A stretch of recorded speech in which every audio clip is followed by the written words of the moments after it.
Leviticus chapter 1. The Lord called to Moses and spoke to him from the tent of meeting.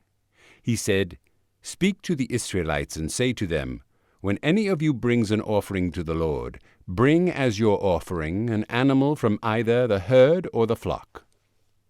If the offering is a burnt offering from the herd, he is to offer a male without defect.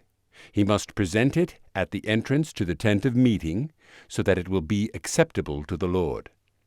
He is to lay his hand on the head of the burnt offering, and it will be accepted on his behalf to make atonement for him. He is to slaughter the young bull before the Lord, and then Aaron's sons, the priests, shall bring the blood and sprinkle it against the altar on all sides at the entrance to the tent of meeting. He is to skin the burnt offering and cut it into pieces. The sons of Aaron, the priest, are to put fire on the altar and arrange wood on the fire. Then Aaron's sons, the priests, shall arrange the pieces, including the head and the fat, on the burning wood that is on the altar. He is to wash the inner parts and the legs with water, and the priest is to burn all of it on the altar. It is a burnt offering, an offering made by fire, an aroma pleasing to the Lord. If the offering is a burnt offering from the flock, from either the sheep or the goats, he is to offer a male without defect. He is to slaughter it at the north side of the altar before the Lord. And Aaron's sons, the priests, shall sprinkle its blood against the altar on all sides. He is to cut it into pieces, and the priest shall arrange them, including the head and the fat, on the burning wood that is on the altar. He is to wash the inner parts and the legs with water, and the priest is to bring all of it and burn it on the altar. It is a burnt offering, an offering made by fire, an aroma pleasing to the Lord. If the offering to the Lord is a burnt offering of birds, he is to offer a dove or a young pigeon. The priest shall bring it to the altar, wring off the head, and burn it on the altar. Its blood shall be drained out on the side of the altar. He is to remove the crop with its contents and throw it to the east side of the altar, where the ashes are. He shall tear it open by the wings, not severing it completely, and then the priest shall burn it on the wood that is on the fire on the altar. It is a burnt offering, an offering made by fire, an aroma pleasing to the Lord. Leviticus chapter 2. When someone brings a grain offering to the Lord, his offering is to be of fine flour. He is to pour oil on it, put incense on it, and take it to Aaron's sons, the priests. The priest shall take a handful of the fine flour and oil, together with all the incense, and burn this as a memorial portion on the altar, an offering made by fire, an aroma pleasing to the Lord. The rest of the grain offering belongs to Aaron and his sons. It is a most holy part of the offerings made to the Lord by fire. If you bring a grain offering baked in an oven, it is to consist of fine flour, cakes made without yeast and mixed with oil, or wafers made without yeast and spread with oil. If your grain offering is prepared on a griddle, it is to be made from fine flour mixed with oil and without yeast. Crumble it and pour oil on it. It is a grain offering. If your grain offering is cooked in a pan, it is to be made of fine flour and oil. Bring the grain offering made of these things to the Lord, present it to the priest, who shall take it to the altar. He shall take out the memorial portion of the grain offering, and burn it on the altar as an offering made by fire, an aroma pleasing to the Lord. The rest of the grain offering belongs to Aaron and his sons. It is a most holy part of the offerings made to the Lord by fire. Every grain offering you bring to the Lord must be made without yeast, for you are not to burn any yeast or honey in an offering made to the Lord by fire. You may bring them to the Lord as an offering of the first fruits, but they are not to be offered on the altar as a pleasing aroma. Season all your grain offerings with salt. Do not leave the salt of the covenant of your God out of your grain offerings. Add salt to all your offerings. If you bring a grain offering of first fruits to the Lord, offer crushed heads of new grain roasted in the fire. Put oil and incense on it. It is a grain offering. The priest shall burn the memorial portion of the crushed grain and the oil, together with all the incense, as an offering made to the Lord by fire. Leviticus chapter 3. If someone's offering is a fellowship offering, and he offers an animal from the herd, whether male or female, he is to present before the Lord an animal without defect. He is to lay his hand on the head of his offering and slaughter it at the entrance to the tent of meeting. Then Aaron's sons, the priests, shall sprinkle the blood against the altar on all sides. From the fellowship offering he is to bring a sacrifice made to the Lord by fire. All the fat that covers the inner parts or is connected to them, both kidneys with the fat on them near the loins, and the covering of the liver, which he will remove with the kidneys. Then Aaron's sons are to burn it on the altar on top of the burnt offering that is on the burning wood, as an offering made by fire, an aroma pleasing to the Lord. If he offers an animal from the flock as a fellowship offering to the Lord, he is to offer a male or female without defect. If he offers a lamb, he is to present it before the Lord. He is to lay his hand on the head of his offering and slaughter it in front of the tent of meeting. Then Aaron's sons shall sprinkle its blood against the altar on all sides. From the fellowship offering he is to bring a sacrifice made to the Lord by fire. Its fat, the entire fat tail, cut off close to the backbone, all the fat that covers the inner parts or is connected to them, both kidneys with the fat on them near the loins, and the covering of the liver, which he will remove with the kidneys. The priest shall burn them on the altar as food, an offering made to the Lord by fire. If his offering is a goat, he is to present it before the Lord. He is to lay his hand on its head and slaughter it in front of the tent of meeting. Then Aaron's sons shall sprinkle its blood against the altar on all sides. From what he offers, he is to make this offering to the Lord by fire. All the fat that covers the inner parts or is connected to them, both kidneys with the fat on them near the loins, and the covering of the liver, which he will remove with the kidneys. The priest shall burn them on the altar as food, an offering made by fire, a pleasing aroma. All the fat is the Lord's. This is a lasting ordinance for the generations to come, wherever you live. You must not eat any fat or any blood. Leviticus chapter 4.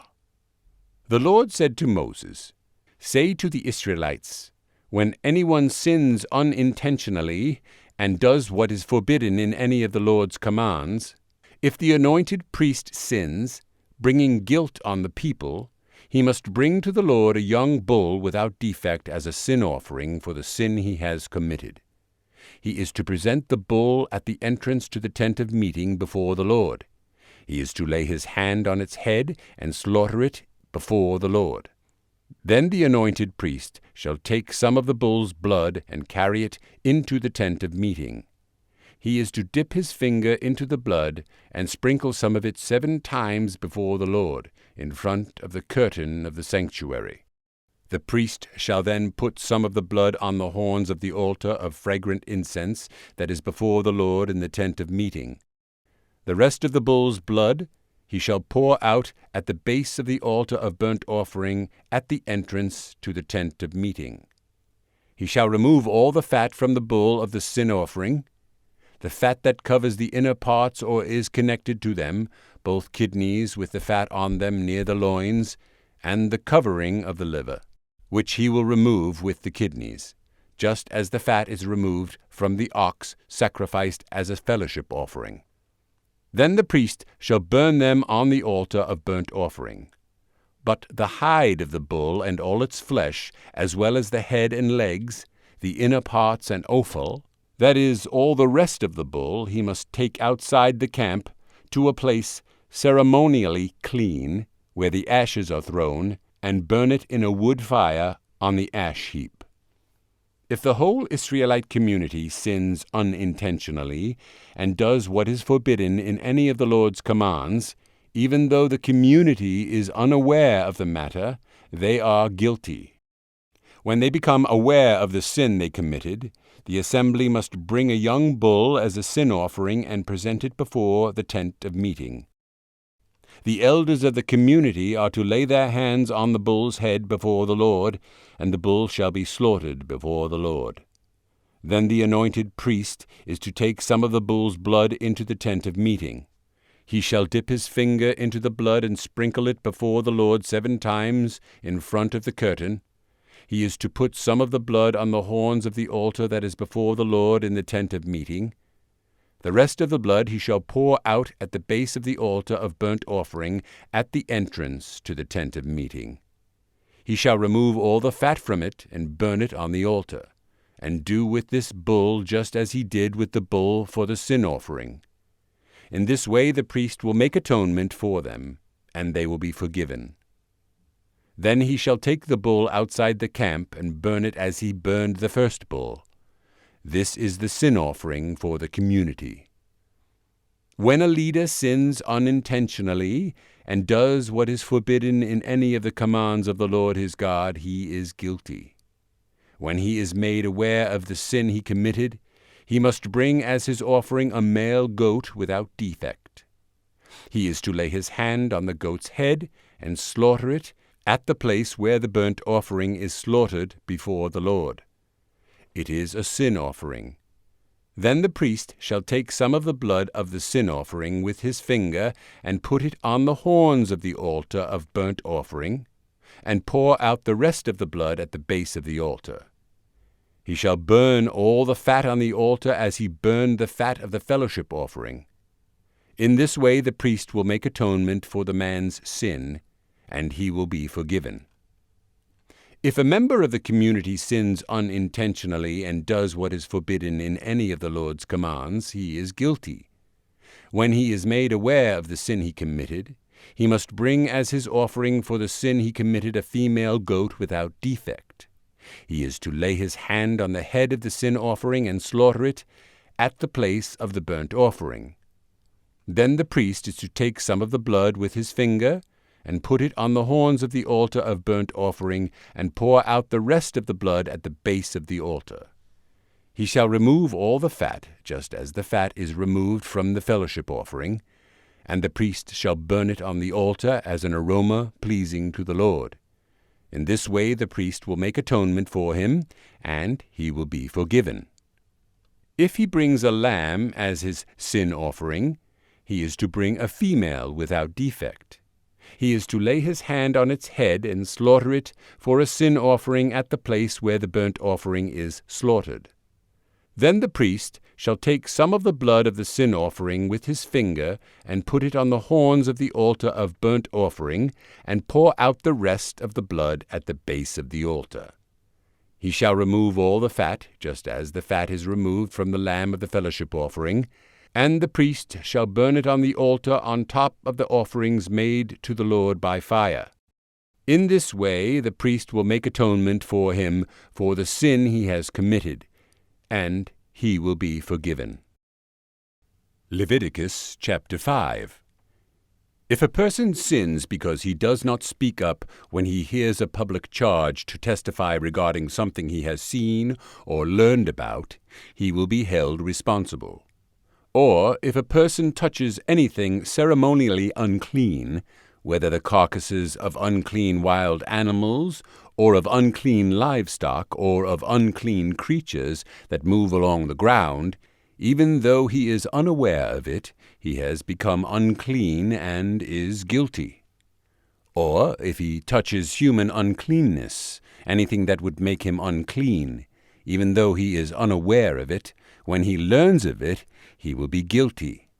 Or if a person thoughtlessly takes an oath to do anything, whether good or evil, in any matter one might carelessly swear about, even though he is unaware of it, in any case, when he learns of it, he will be guilty.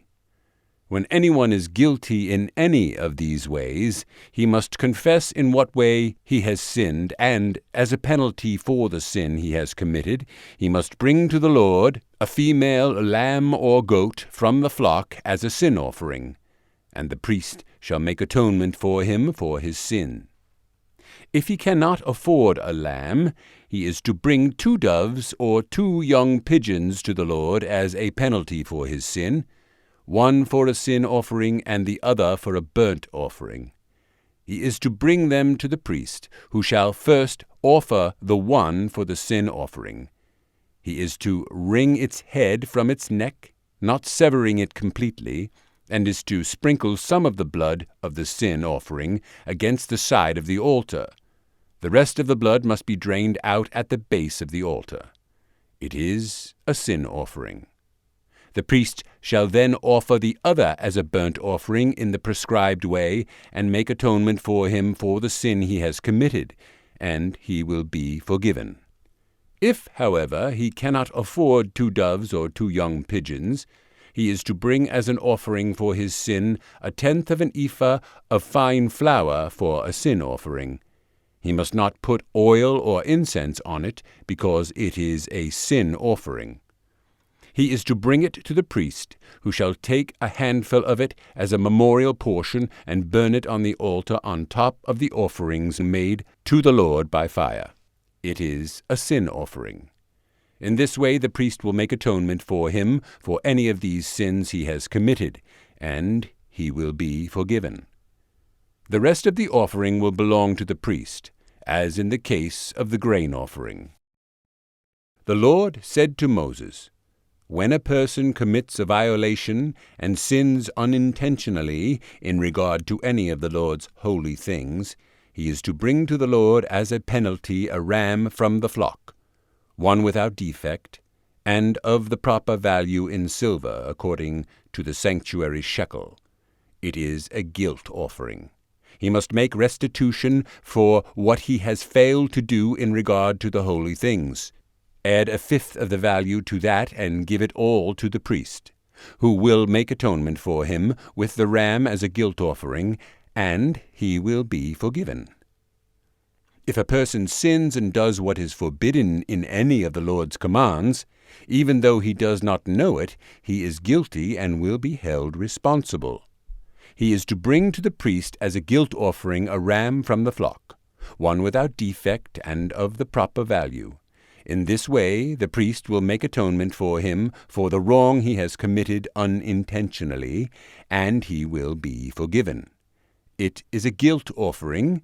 He has been guilty of wrongdoing against the Lord. Leviticus chapter 6.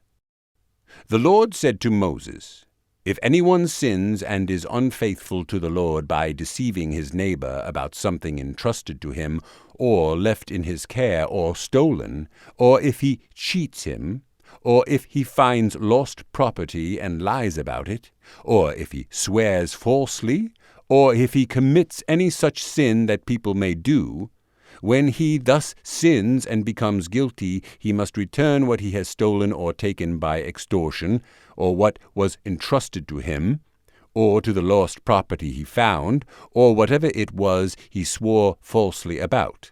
He must make restitution in full. Add 1/5 of the value to it and give it all to the owner on the day he presents his guilt offering.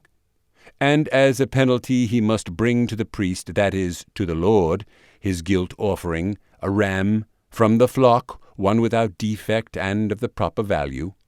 In this way the priest will make atonement for him before the Lord, and he will be forgiven for any of these things he did that made him guilty.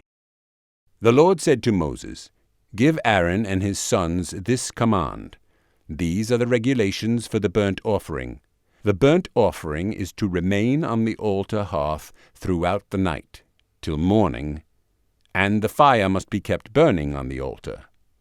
The priest shall then put on his linen clothes, with linen undergarments next to his body, and shall remove the ashes of the burnt offering that the fire has consumed on the altar, and place them beside the altar. Then he is to take off these clothes, and put on others, and carry the ashes outside the camp to a place that is ceremonially clean. The fire on the altar must be kept burning, it must not go out. Every morning the priest is to add firewood and arrange the burnt offering on the fire and burn the fat of the fellowship offerings on it. The fire must be kept burning on the altar continuously. It must not go out. These are the regulations for the grain offering. Aaron's sons are to bring it before the Lord in front of the altar. The priest is to take a handful of fine flour and oil, together with all the incense on the grain offering, and burn the memorial portion on the altar as an aroma pleasing to the Lord. Aaron and his sons shall eat the rest of it, but it is to be eaten without yeast in a holy place. They are to eat it in the courtyard of the tent of meeting. It must not be baked with yeast. I have given it as their share of the offering made to me by fire. Like the sin offering and the guilt offering, it is most holy. Any male descendant of Aaron may eat it. It is his regular share of the offerings made to the Lord by fire for the generations to come. Whatever touches them will become holy. The Lord also said to Moses, "This is the offering Aaron and his sons are to bring to the Lord on the day he is anointed. 1/10 of an ephah of fine flour as a regular grain offering, half of it in the morning and half in the evening. Prepare it with oil on a griddle, bring it well mixed, and present the grain offering broken in pieces as an aroma pleasing to the Lord. The son who is to succeed him as anointed priest shall prepare it. It is the Lord's regular share and is to be burned completely. Every grain offering of a priest shall be burned completely. It must not be eaten." The Lord said to Moses, "Say to Aaron and his sons, These are the regulations for the sin offering. The sin offering is to be slaughtered before the Lord in the place the burnt offerings is slaughtered. It is most holy. The priest who offers it shall eat it. It is to be eaten in a holy place, in the courtyard of the tent of meeting. Whatever touches any of the flesh will become holy, and if any of the blood is spattered on a garment, you must wash it in a holy place. The clay pot the meat is cooked in must be broken, but if it is cooked in a bronze pot, the pot is to be scoured and rinsed with water. Any male in a priest's family may eat it. It is most holy. But any sin offering whose blood is brought into the tent of meeting to make atonement in the holy place must not be eaten. It must be burned. Leviticus chapter 7. These are the regulations for the guilt offering, which is most holy.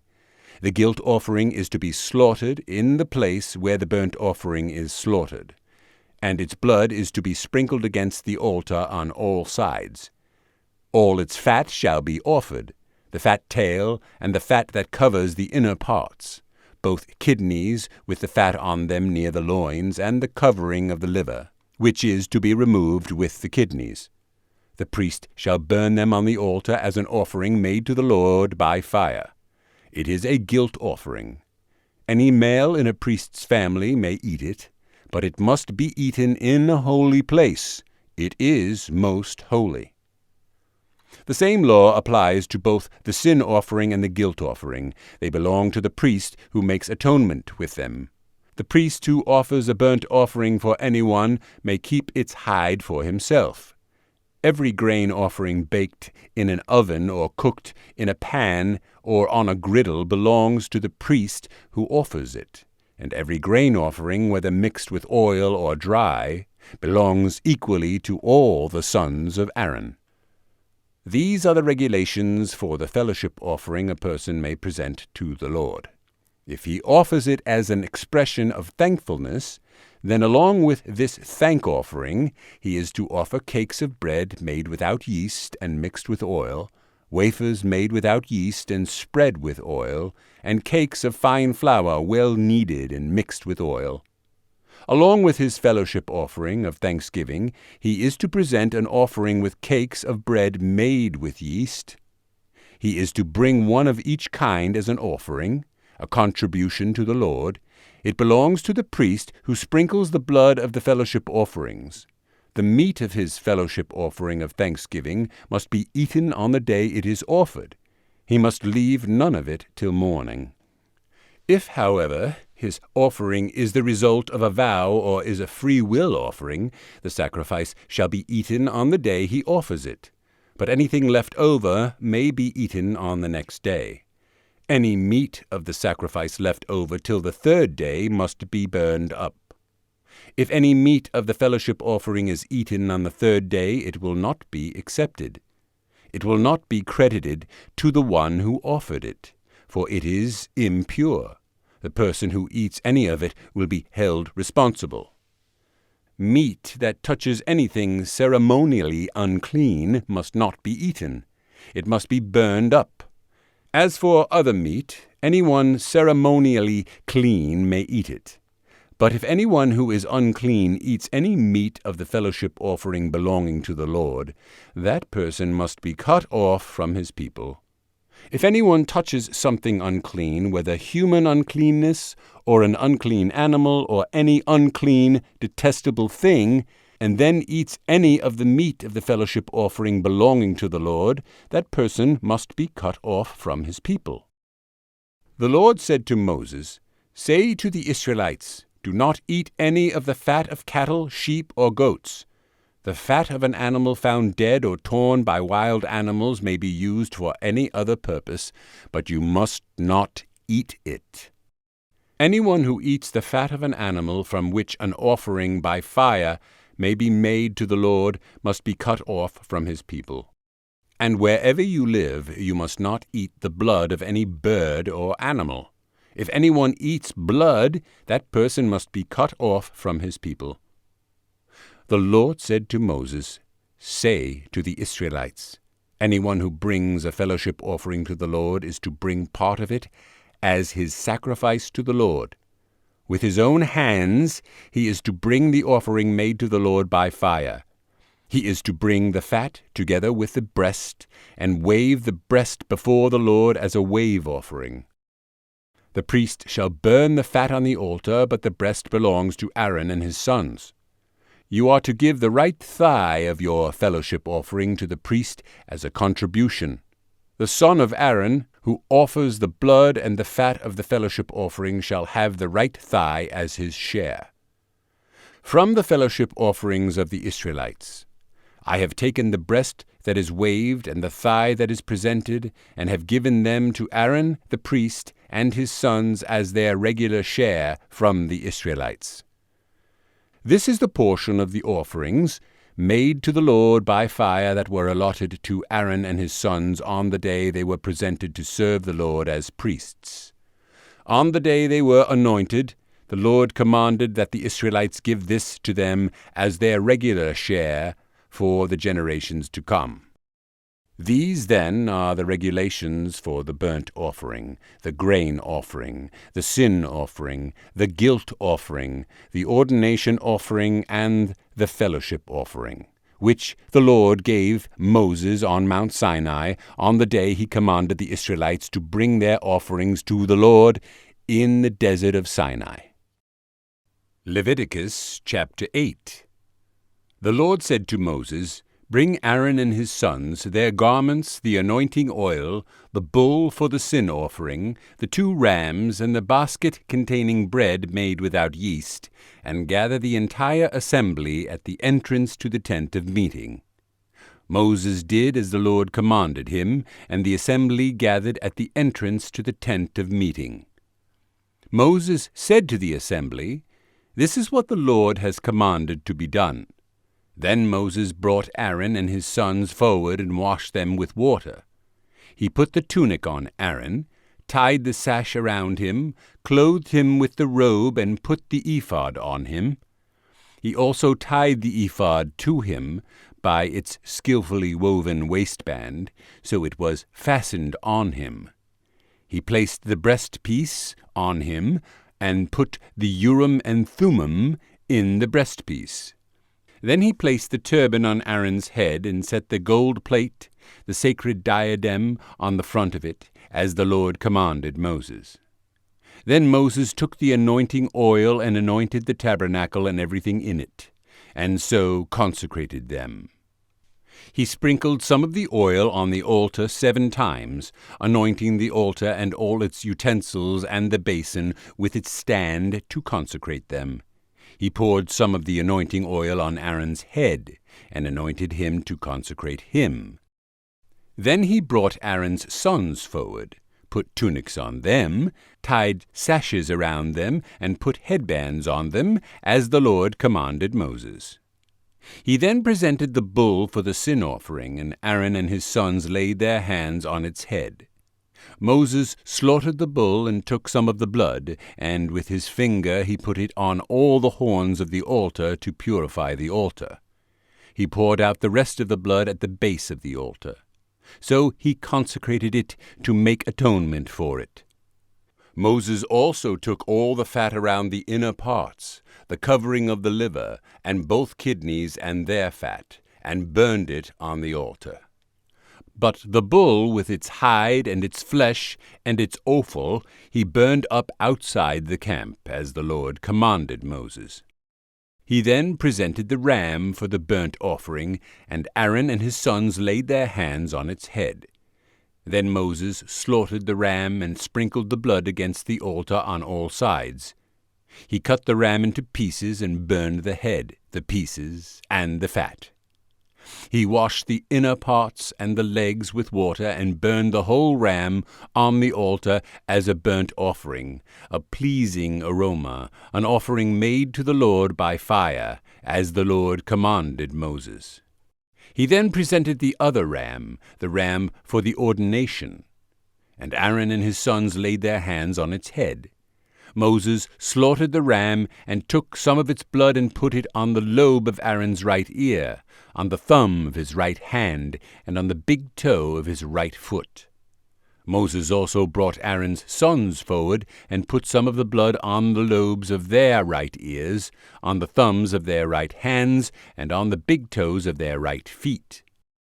Then he sprinkled blood against the altar on all sides.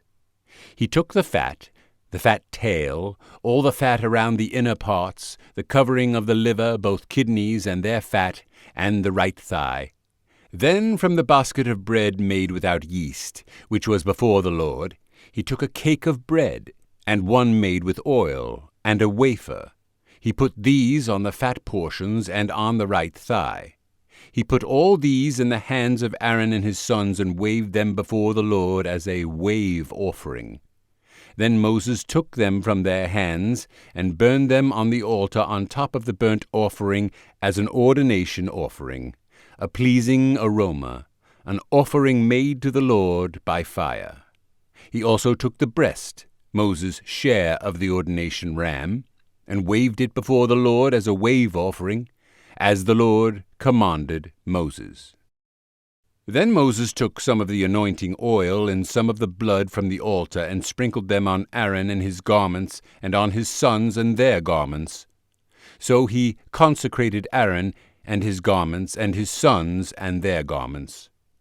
Moses then said to Aaron and his sons, "Cook the meat at the entrance to the tent of meeting, and eat it there with the bread from the basket of ordination offerings, as I commanded, saying, Aaron and his sons are to eat it. Then burn up the rest of the meat and the bread. Do not leave the entrance to the tent of meeting for 7 days, until the days of your ordination are completed, for your ordination will last 7 days. What has been done today was commanded by the Lord to make atonement for you. You must stay at the entrance to the tent of meeting day and night for 7 days, and do what the Lord requires, so you will not die. For that is what I have been commanded." So Aaron and his sons did everything the Lord commanded through Moses. Leviticus chapter 9. On the 8th day Moses summoned Aaron and his sons and the elders of Israel. He said to Aaron, "Take a bull calf for your sin offering and a ram for your burnt offering, both without defect, and present them before the Lord. Then say to the Israelites, Take a male goat for a sin offering, a calf and a lamb, both a year old and without defect, for a burnt offering, and an ox and a ram for a fellowship offering to sacrifice before the Lord, together with a grain offering mixed with oil. For today the Lord will appear to you." They took the things Moses commanded to the front of the tent of meeting, and the entire assembly came near and stood before the Lord. Then Moses said, "This is what the Lord has commanded you to do, so that the glory of the Lord may appear to you." Moses said to Aaron, "Come to the altar and sacrifice your sin offering and your burnt offering, and make atonement for yourself and the people. Sacrifice the offering that is for the people, and make atonement for them, as the Lord has commanded." So Aaron came to the altar and slaughtered the calf as a sin offering for himself. His sons brought the blood to him, and he dipped his finger into the blood and put it on the horns of the altar. The rest of the blood he poured out at the base of the altar. On the altar he burned the fat, the kidneys, and the covering of the liver from the sin offering, as the Lord commanded Moses.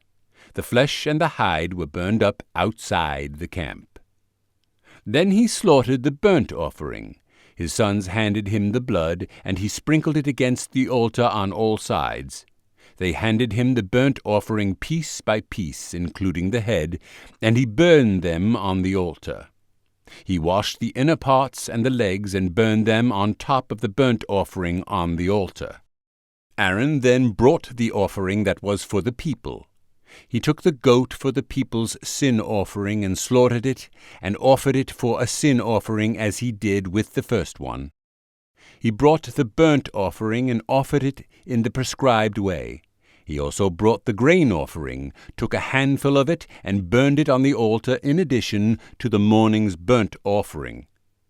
He slaughtered the ox and the ram as the fellowship offering for the people. His sons handed him the blood, and he sprinkled it against the altar on all sides. But the fat portions of the ox and the ram, the fat tail, the layer of fat, the kidneys, and the covering of the liver, these they laid on the breasts, and then Aaron burned the fat on the altar. Aaron waved the breasts and the right thigh before the Lord as a wave offering, as Moses commanded. Then Aaron lifted his hands toward the people and blessed them, and having sacrificed the sin offering, the burnt offering, and the fellowship offering, he stepped down. Moses and Aaron then went into the tent of meeting. When they came out, they blessed the people, and the glory of the Lord appeared to all the people. Fire came out from the presence of the Lord and consumed the burnt offering and the fat portions on the altar. And when all the people saw it, they shouted for joy and fell face down. Leviticus chapter 10.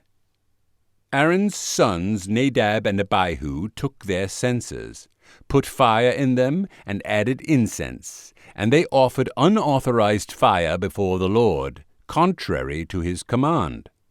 So fire came out from the presence of the Lord and consumed them, and they died before the Lord. Moses then said to Aaron, "This is what the Lord spoke of when he said, 'Among those who approach me I will show myself holy. In the sight of all the people I will be honored.'" Aaron remained silent. Moses summoned Mishael and Elzaphan, sons of Aaron's uncle Uzziel, and said to them, "Come here, carry your cousins outside the camp, away from the front of the sanctuary." So they came and carried them, still in their tunics, outside the camp, as Moses ordered. Then Moses said to Aaron and his sons Eleazar and Ithamar, "Do not let your hair become unkempt, and do not tear your clothes, or you will die, and the Lord will be angry with the whole community. But your relatives, all the house of Israel, may mourn for those the Lord has destroyed by fire. Do not leave the entrance to the tent of meeting, or you will die, because the Lord's anointing oil is on you." So they did as Moses said.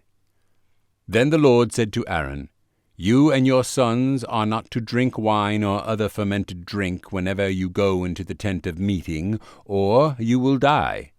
This is a lasting ordinance for the generations to come. You must distinguish between the holy and the common, between the unclean and the clean, and you must teach the Israelites all the decrees the Lord has given them through Moses."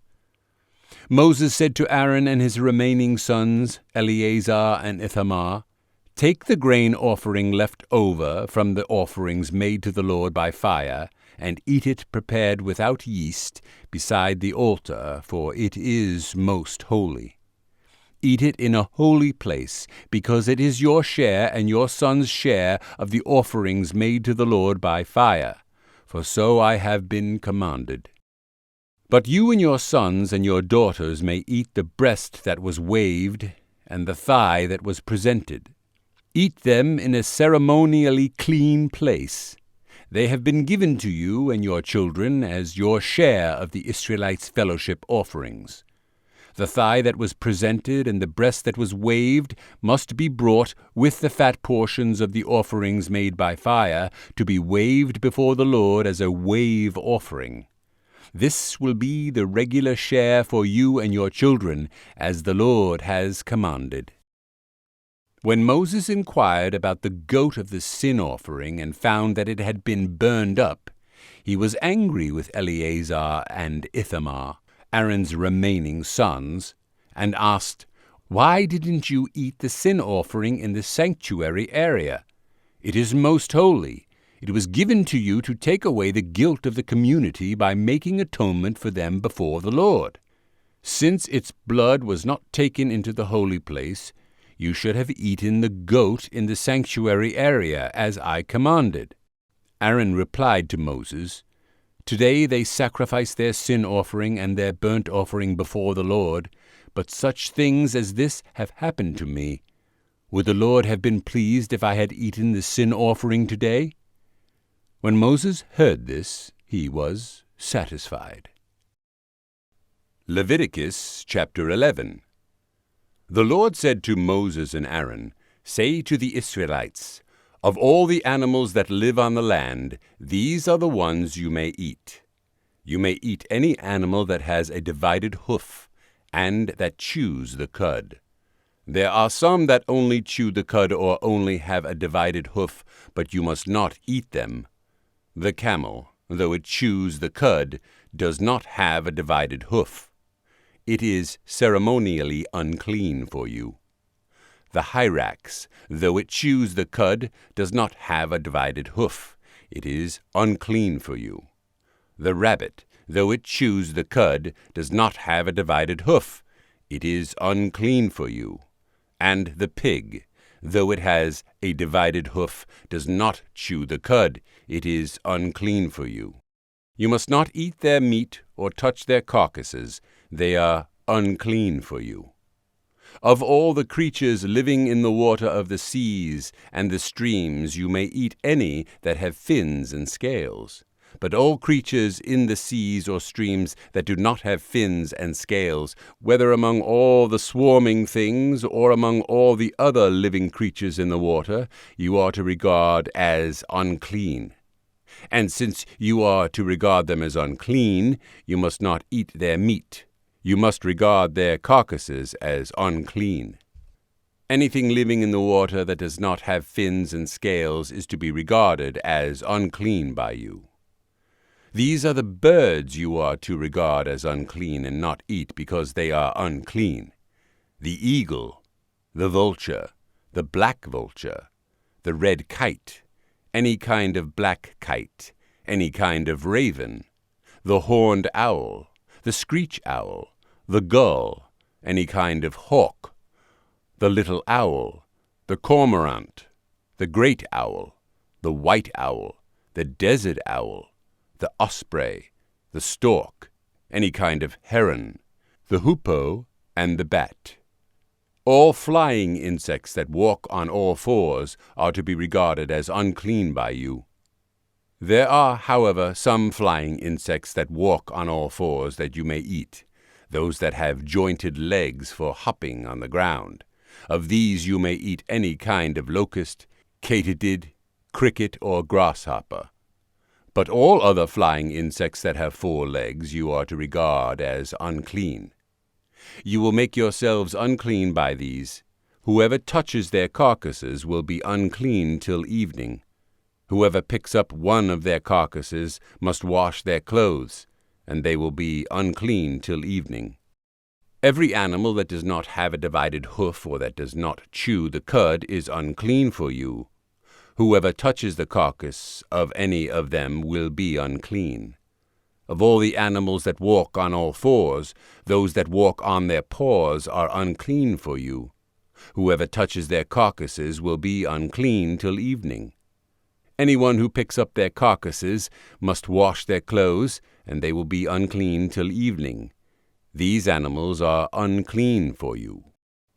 Of the animals that move along the ground, these are unclean for you: the weasel, the rat, any kind of great lizard, the gecko, the monitor lizard, the wall lizard, the skink, and the chameleon.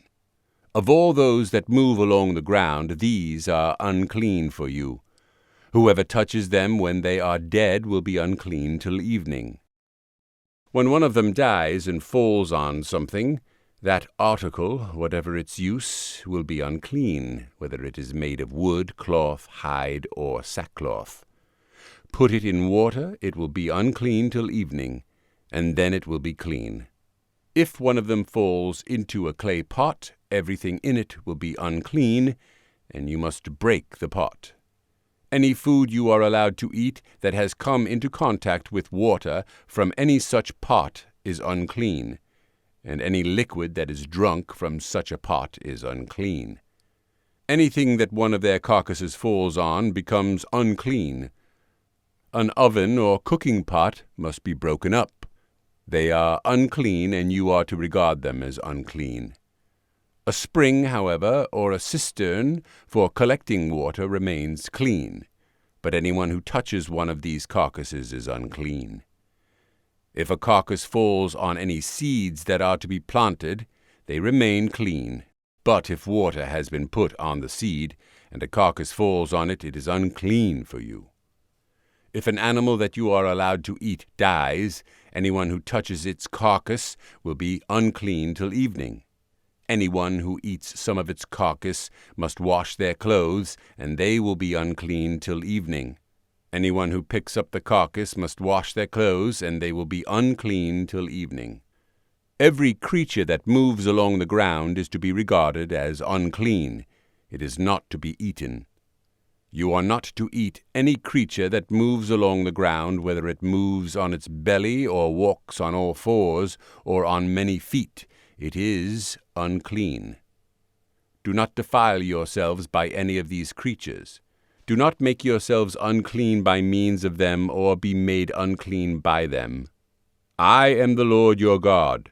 Consecrate yourselves and be holy, because I am holy.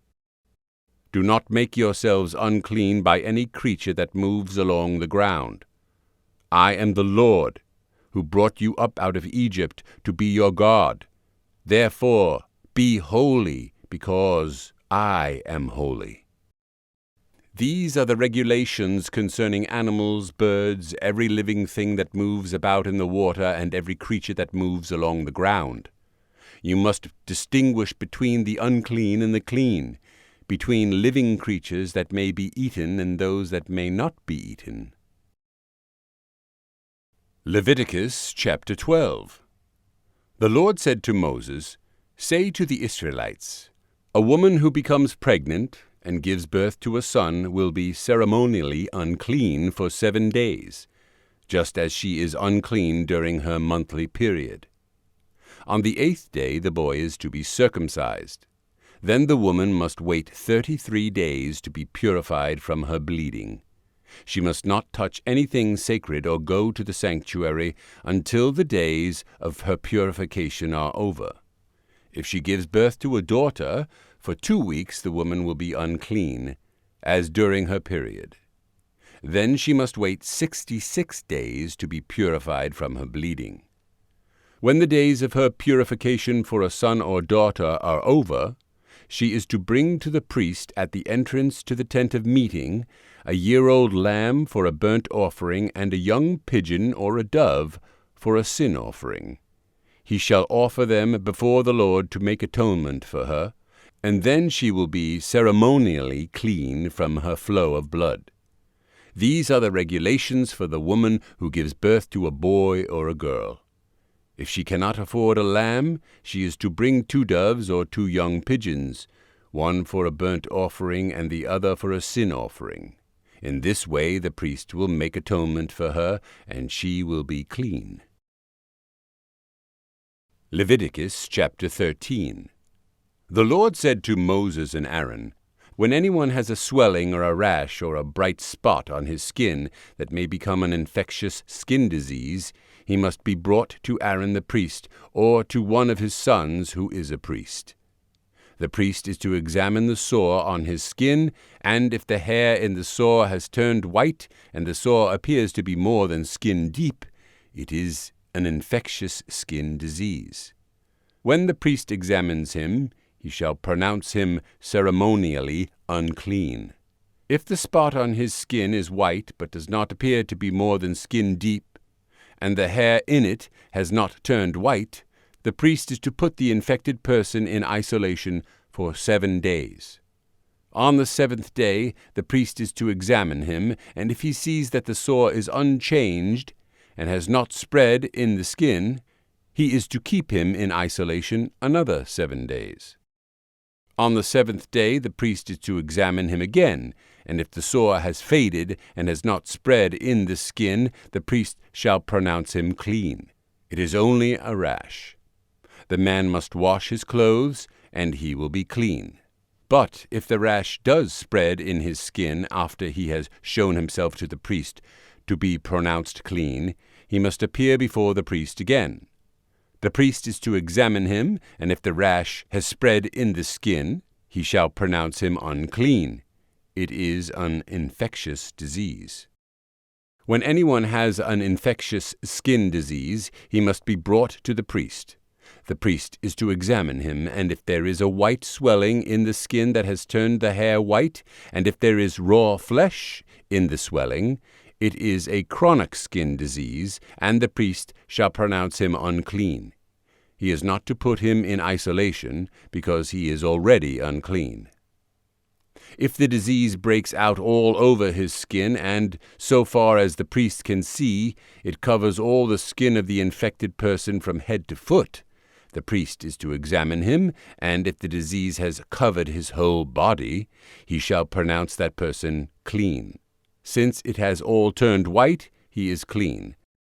But whenever raw flesh appears on him, he will be unclean. When the priest sees the raw flesh, he shall pronounce him unclean. The raw flesh is unclean. He has an infectious disease. Should the raw flesh change and turn white, he must go to the priest. The priest is to examine him, and if the sores have turned white, the priest shall pronounce the infected person clean. Then he will be clean. When someone has a boil on his skin and it heals, and in the place where the boil was a white swelling or reddish white spot appears, he must present himself to the priest. The priest is to examine it, and if it appears to be more than skin deep, and the hair in it has turned white, the priest shall pronounce him unclean. It is an infectious skin disease that has broken out where the boil was. But if, when the priest examines it, there is no white hair in it, and it is not more than skin deep and has faded, then the priest is to put him in isolation for 7 days. If it is spreading in the skin, the priest shall pronounce him unclean. It is infectious. But if the spot is unchanged and has not spread, it is only a scar from the boil, and the priest shall pronounce him clean. When someone has a burn on his skin, and a reddish white or white spot appears in the raw flesh of the burn, the priest is to examine the spot, and if the hair in it has turned white, and it appears to be more than skin deep, it is an infectious disease that has broken out in the burn. The priest shall pronounce him unclean. It is an infectious skin disease. But if the priest examines it and there is no white hair in the spot, and if it is not more than skin deep and has faded, then the priest is to put him in isolation for 7 days. On the 7th day the priest is to examine him, and if it is spreading in the skin, the priest shall pronounce him unclean. It is an infectious skin disease. If, however, the spot is unchanged, and has not spread in the skin but has faded, it is a swelling from the burn, and the priest shall pronounce him clean. It is only a scar from the burn. If a man or woman has a sore on the head or on the chin, the priest is to examine the sore, and if it appears to be more than skin deep, and the hair in it is yellow and thin, the priest shall pronounce that person unclean. It is an itch, an infectious disease of the head or chin. But if, when the priest examines this kind of sore, it does not seem to be more than skin deep and there is no black hair in it, then the priest is to put the infected person in isolation for 7 days.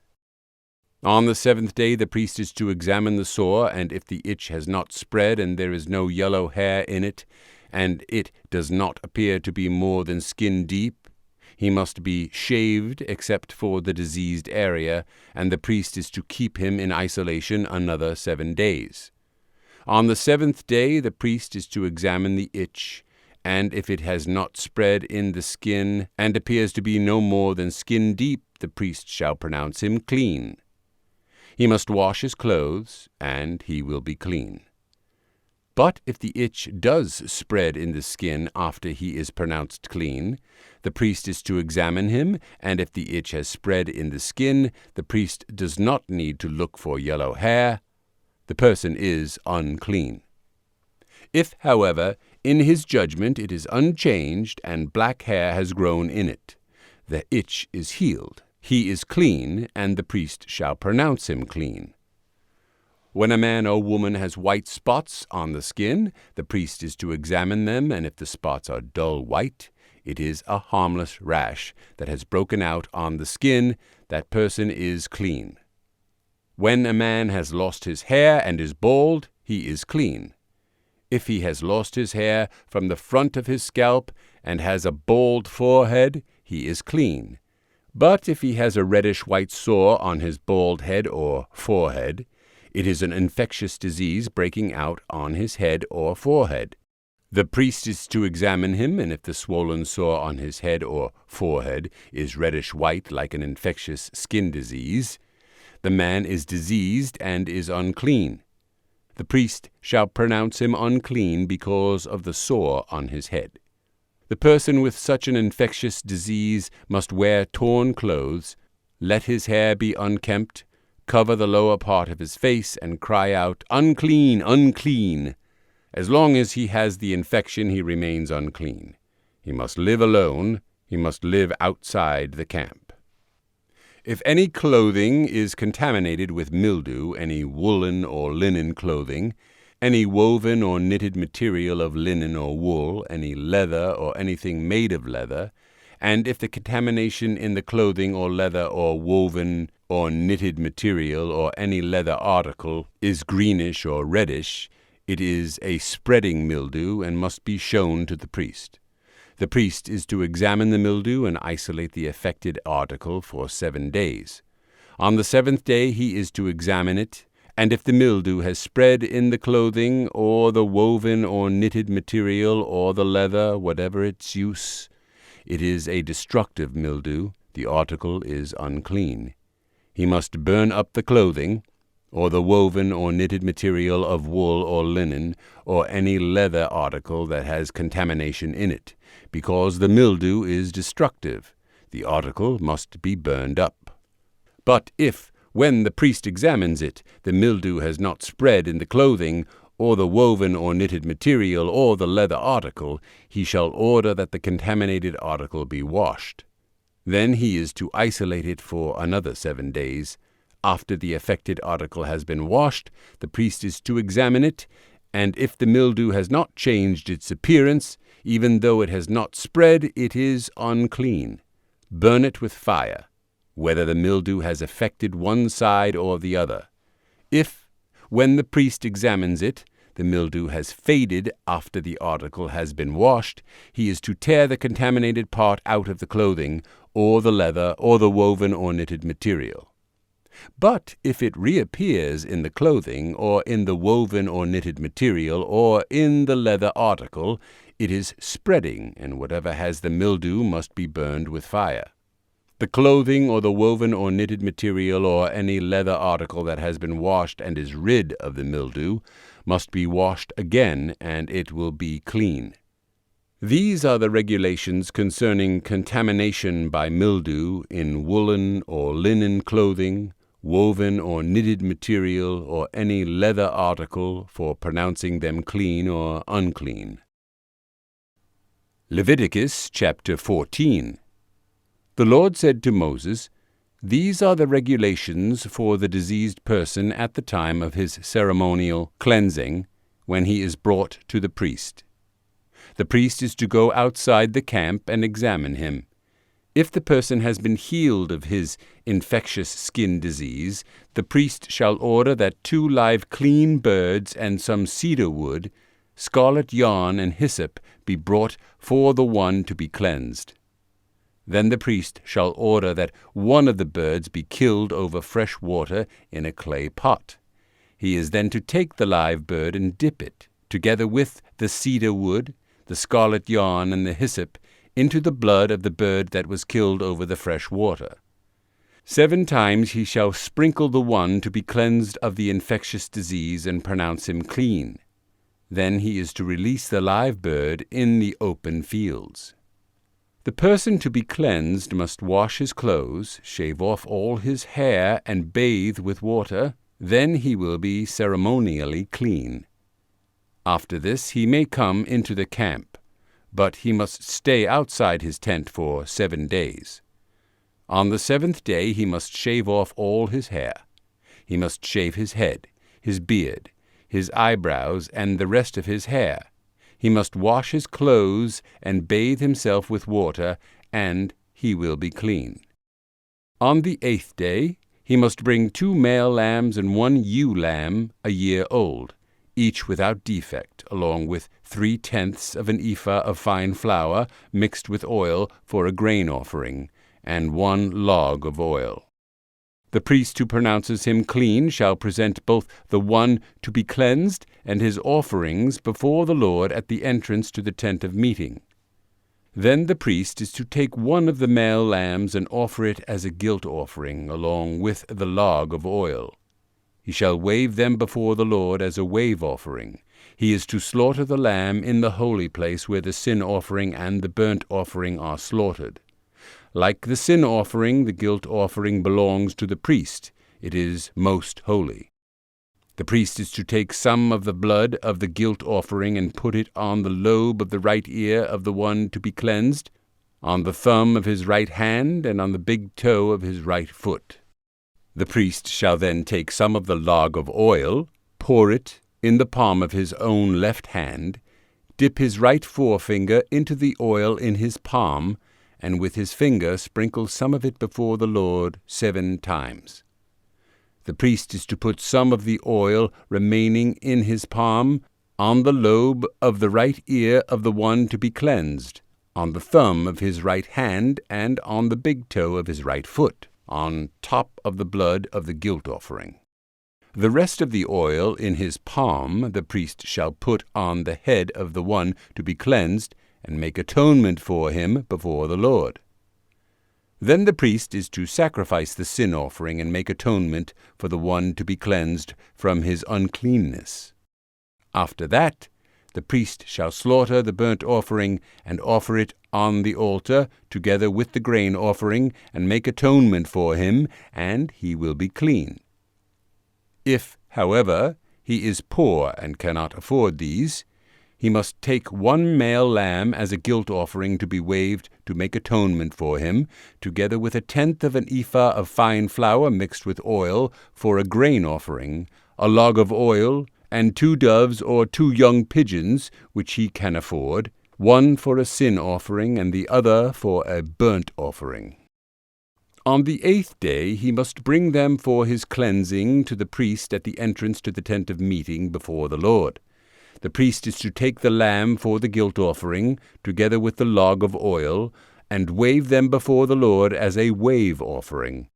He shall slaughter the lamb for the guilt offering, and take some of its blood, and put it on the lobe of the right ear of the one to be cleansed, on the thumb of his right hand, and on the big toe of his right foot. The priest is to pour some of the oil into the palm of his own left hand, and with his right forefinger sprinkle some of the oil from his palm 7 times before the Lord. Some of the oil in his palm he is to put on the same places he put the blood of the guilt offering, on the lobe of the right ear of the one to be cleansed, on the thumb of his right hand, and on the big toe of his right foot. The rest of the oil in his palm the priest shall put on the head of the one to be cleansed, to make atonement for him before the Lord. Then he shall sacrifice the doves or the young pigeons, which the person can afford, one as a sin offering and the other as a burnt offering, together with the grain offering. In this way the priest will make atonement before the Lord on behalf of the one to be cleansed. These are the regulations for anyone who has an infectious skin disease and who cannot afford the regular offerings for his cleansing.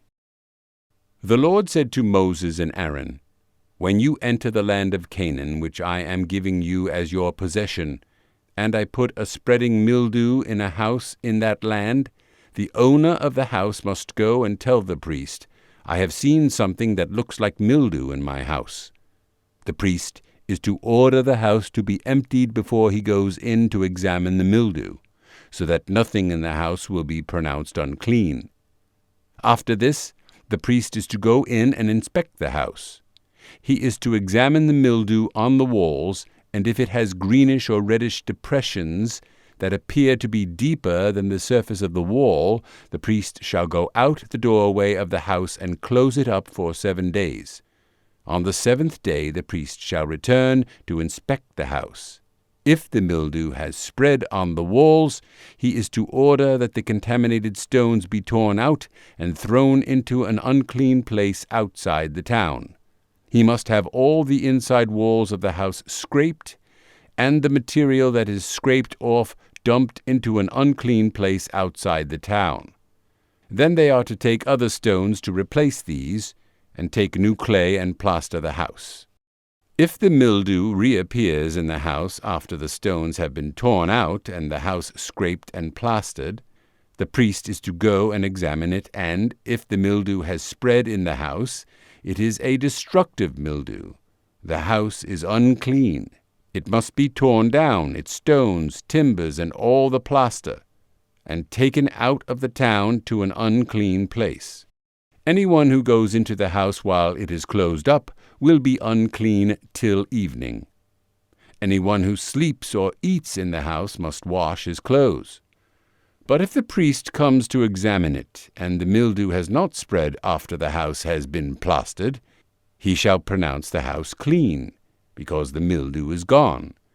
To purify the house he is to take 2 birds and some cedar wood, scarlet yarn, and hyssop. He shall kill one of the birds over fresh water in a clay pot. Then he is to take the cedar wood, the hyssop, the scarlet yarn, and the live bird, dip them into the blood of the dead bird and the fresh water, and sprinkle the house 7 times. He shall purify the house with the bird's blood, the fresh water, the live bird, the cedar wood, the hyssop, and the scarlet yarn. Then he is to release the live bird in the open fields outside the town. In this way he will make atonement for the house, and it will be clean. These are the regulations for any infectious skin disease, for an itch, for mildew in clothing or in a house, and for a swelling, a rash, or a bright spot, to determine when something is clean or unclean. These are the regulations for infectious skin diseases and mildew. Leviticus chapter 15. The Lord said to Moses and Aaron, "Speak to the Israelites and say to them, when any man has a bodily discharge, the discharge is unclean, whether it continues flowing from his body or is blocked. It will make him unclean. This is how his discharge will bring about uncleanness. Any bed the man with a discharge lies on will be unclean, and anything he sits on will be unclean. Anyone who touches his bed must wash his clothes and bathe with water, and he will be unclean till evening. Whoever sits on anything that the man with a discharge sat on must wash his clothes and bathe with water, and he will be unclean till evening. Whoever touches the man who has a discharge must wash his clothes and bathe with water, and he will be unclean till evening. If the man with the discharge spits on someone who is clean, that person must wash his clothes and bathe with water, and he will be unclean till evening. Everything the man sits on when riding will be unclean, and whoever touches any of the things that were under him will be unclean till evening. Whoever picks up those things must wash his clothes and bathe with water, and he will be unclean till evening. Anyone the man with a discharge touches without rinsing his hands with water must wash his clothes and bathe with water, and he will be unclean till evening. A clay pot that the man touches must be broken, and any wooden article is to be rinsed with water. When a man is cleansed from his discharge, he is to count off 7 days for his ceremonial cleansing. He must wash his clothes and bathe himself with fresh water, and he will be clean.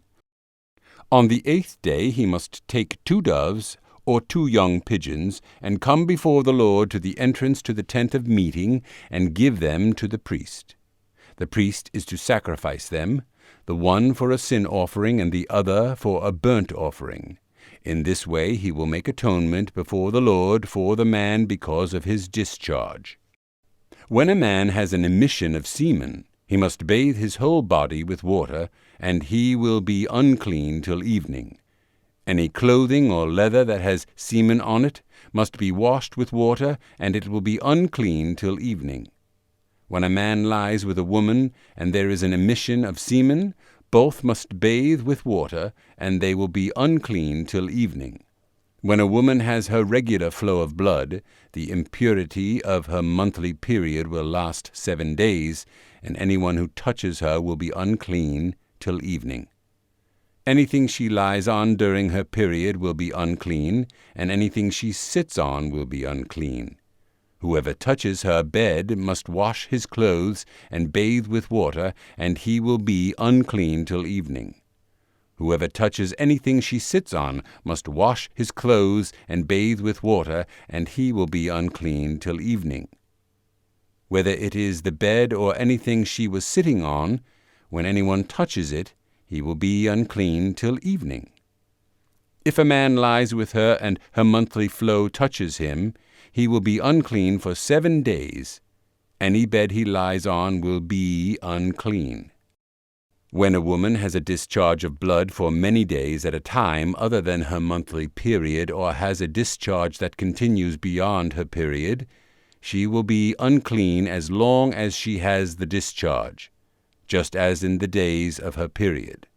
Any bed she lies on while her discharge continues will be unclean, as is her bed during her monthly period, and anything she sits on will be unclean, as during her period. Whoever touches them will be unclean. He must wash his clothes and bathe with water, and he will be unclean till evening. When she is cleansed from her discharge, she must count off 7 days, and after that she will be ceremonially clean. On the 8th day she must take 2 doves or 2 young pigeons, and bring them to the priest at the entrance to the tent of meeting.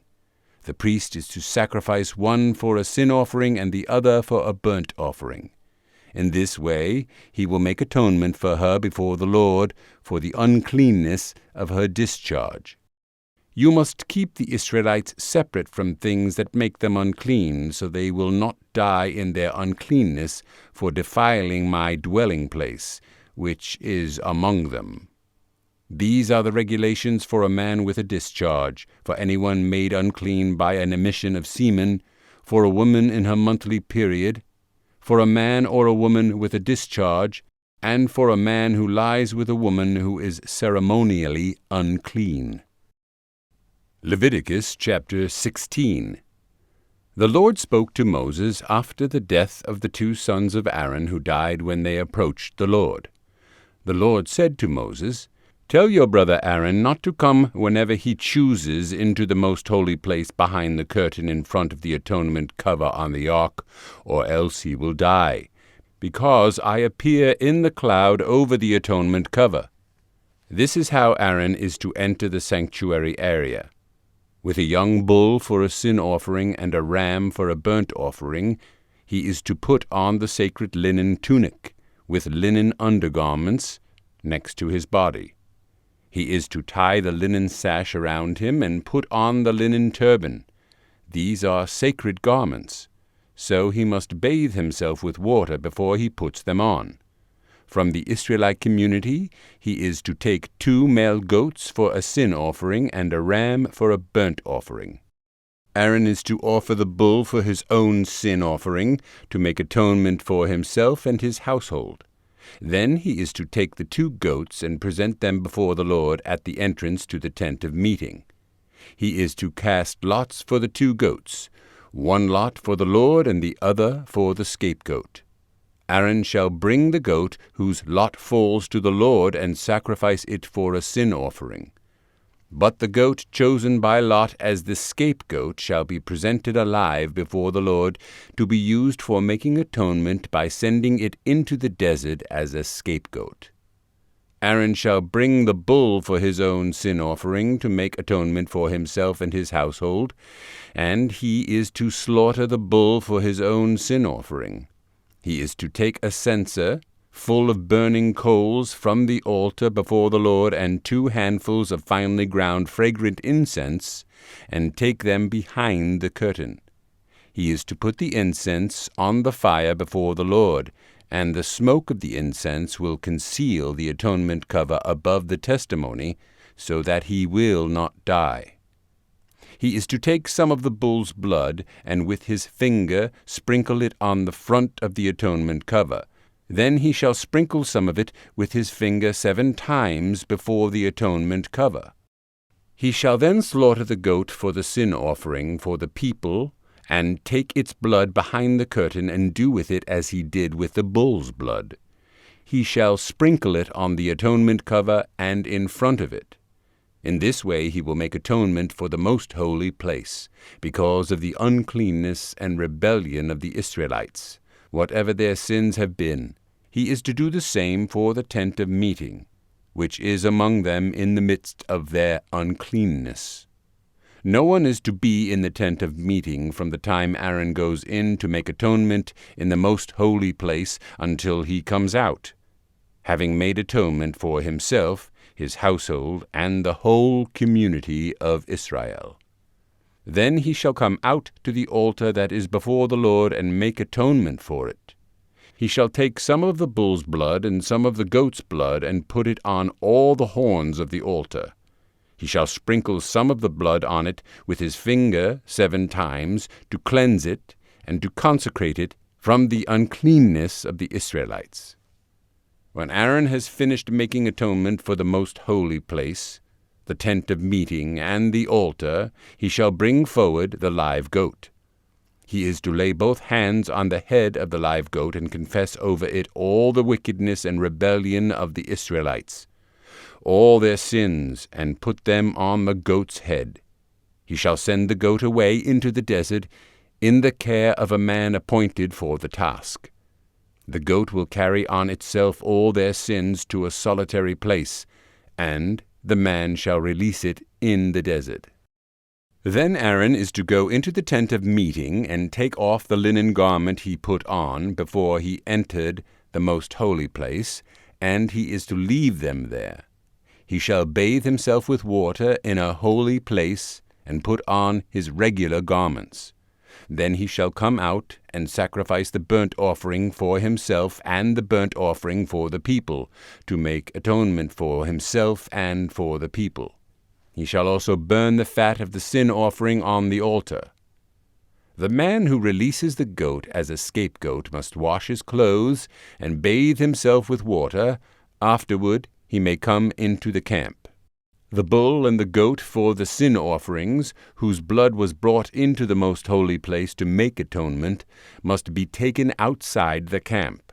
Their hides, flesh, and offal are to be burned up. The man who burns them must wash his clothes and bathe himself with water. Afterward he may come into the camp. This is to be a lasting ordinance for you. On the 10th day of the 7th month you must deny yourselves and not do any work, whether native-born or an alien living among you, because on this day atonement will be made for you to cleanse you. Then before the Lord you will be clean from all your sins. It is a Sabbath of rest, and you must deny yourselves. It is a lasting ordinance. The priest who is anointed and ordained to succeed his father as high priest is to make atonement. He is to put on the sacred linen garments and make atonement for the most holy place, for the tent of meeting, and the altar, and for the priests and all the people of the community. This is to be a lasting ordinance for you. Atonement is to be made once a year for all the sins of the Israelites. And it was done, as the Lord commanded Moses. Leviticus chapter 17. The Lord said to Moses, "Speak to Aaron and his sons and to all the Israelites, and say to them, This is what the Lord has commanded. Any Israelite who sacrifices an ox, a lamb, or a goat in the camp or outside of it, instead of bringing it to the entrance to the tent of meeting to present it as an offering to the Lord in front of the tabernacle of the Lord, that man shall be considered guilty of bloodshed. He has shed blood and must be cut off from his people. This is so the Israelites will bring to the Lord the sacrifices they are now making in the open fields. They must bring them to the priest, that is, to the Lord, at the entrance to the tent of meeting, and sacrifice them as fellowship offerings. The priest is to sprinkle the blood against the altar of the Lord at the entrance to the tent of meeting, and burn the fat as an aroma pleasing to the Lord. They must no longer offer any of their sacrifices to the goat idols, to whom they prostitute themselves. This is to be a lasting ordinance for them and for the generations to come. Say to them, any Israelite or any alien living among them who offers a burnt offering or sacrifice, and does not bring it to the entrance to the tent of meeting to sacrifice it to the Lord, that man must be cut off from his people. Any Israelite or any alien living among them who eats any blood, I will set my face against that person who eats blood and will cut him off from his people. For the life of a creature is in the blood, and I have given it to you to make atonement for yourselves on the altar. It is the blood that makes atonement for one's life. Therefore I say to the Israelites, none of you may eat blood, nor may an alien living among you eat blood. Any Israelite or any alien living among you who hunts any animal or bird that may be eaten must drain out the blood and cover it with earth, because the life of every creature is its blood. That is why I have said to the Israelites, you must not eat the blood of any creature, because the life of every creature is its blood. Anyone who eats it must be cut off. Anyone, whether native-born or alien, who eats anything found dead or torn by wild animals must wash his clothes and bathe with water, and he will be ceremonially unclean till evening. Then he will be clean. But if he does not wash his clothes and bathe himself, he will be held responsible. Leviticus chapter 18. The Lord said to Moses, "Speak to the Israelites and say to them, I am the Lord your God. You must not do as they do in Egypt, where you used to live, and you must not do as they do in the land of Canaan, where I am bringing you. Do not follow their practices. You must obey my laws and be careful to follow my decrees. I am the Lord your God. Keep my decrees and laws, for the man who obeys them will live by them. I am the Lord. No one is to approach any close relative to have sexual relations. I am the Lord. Do not dishonor your father by having sexual relations with your mother. She is your mother. Do not have relations with her. Do not have sexual relations with your father's wife. That would dishonor your father. Do not have sexual relations with your sister, either your father's daughter or your mother's daughter, whether she was born in the same home or elsewhere. Do not have sexual relations with your son's daughter or your daughter's daughter. That would dishonor you. Do not have sexual relations with the daughter of your father's wife born to your father. She is your sister. Do not have sexual relations with your father's sister. She is your father's close relative. Do not have sexual relations with your mother's sister, because she is your mother's close relative. Do not dishonor your father's brother by approaching his wife to have sexual relations. She is your aunt. Do not have sexual relations with your daughter-in-law. She is your son's wife. Do not have relations with her. Do not have sexual relations with your brother's wife. That would dishonor your brother. Do not have sexual relations with both a woman and her daughter. Do not have sexual relations with either her son's daughter or her daughter's daughter. They are her close relatives. That is wickedness. Do not take your wife's sister as a rival wife and have sexual relations with her while your wife is living.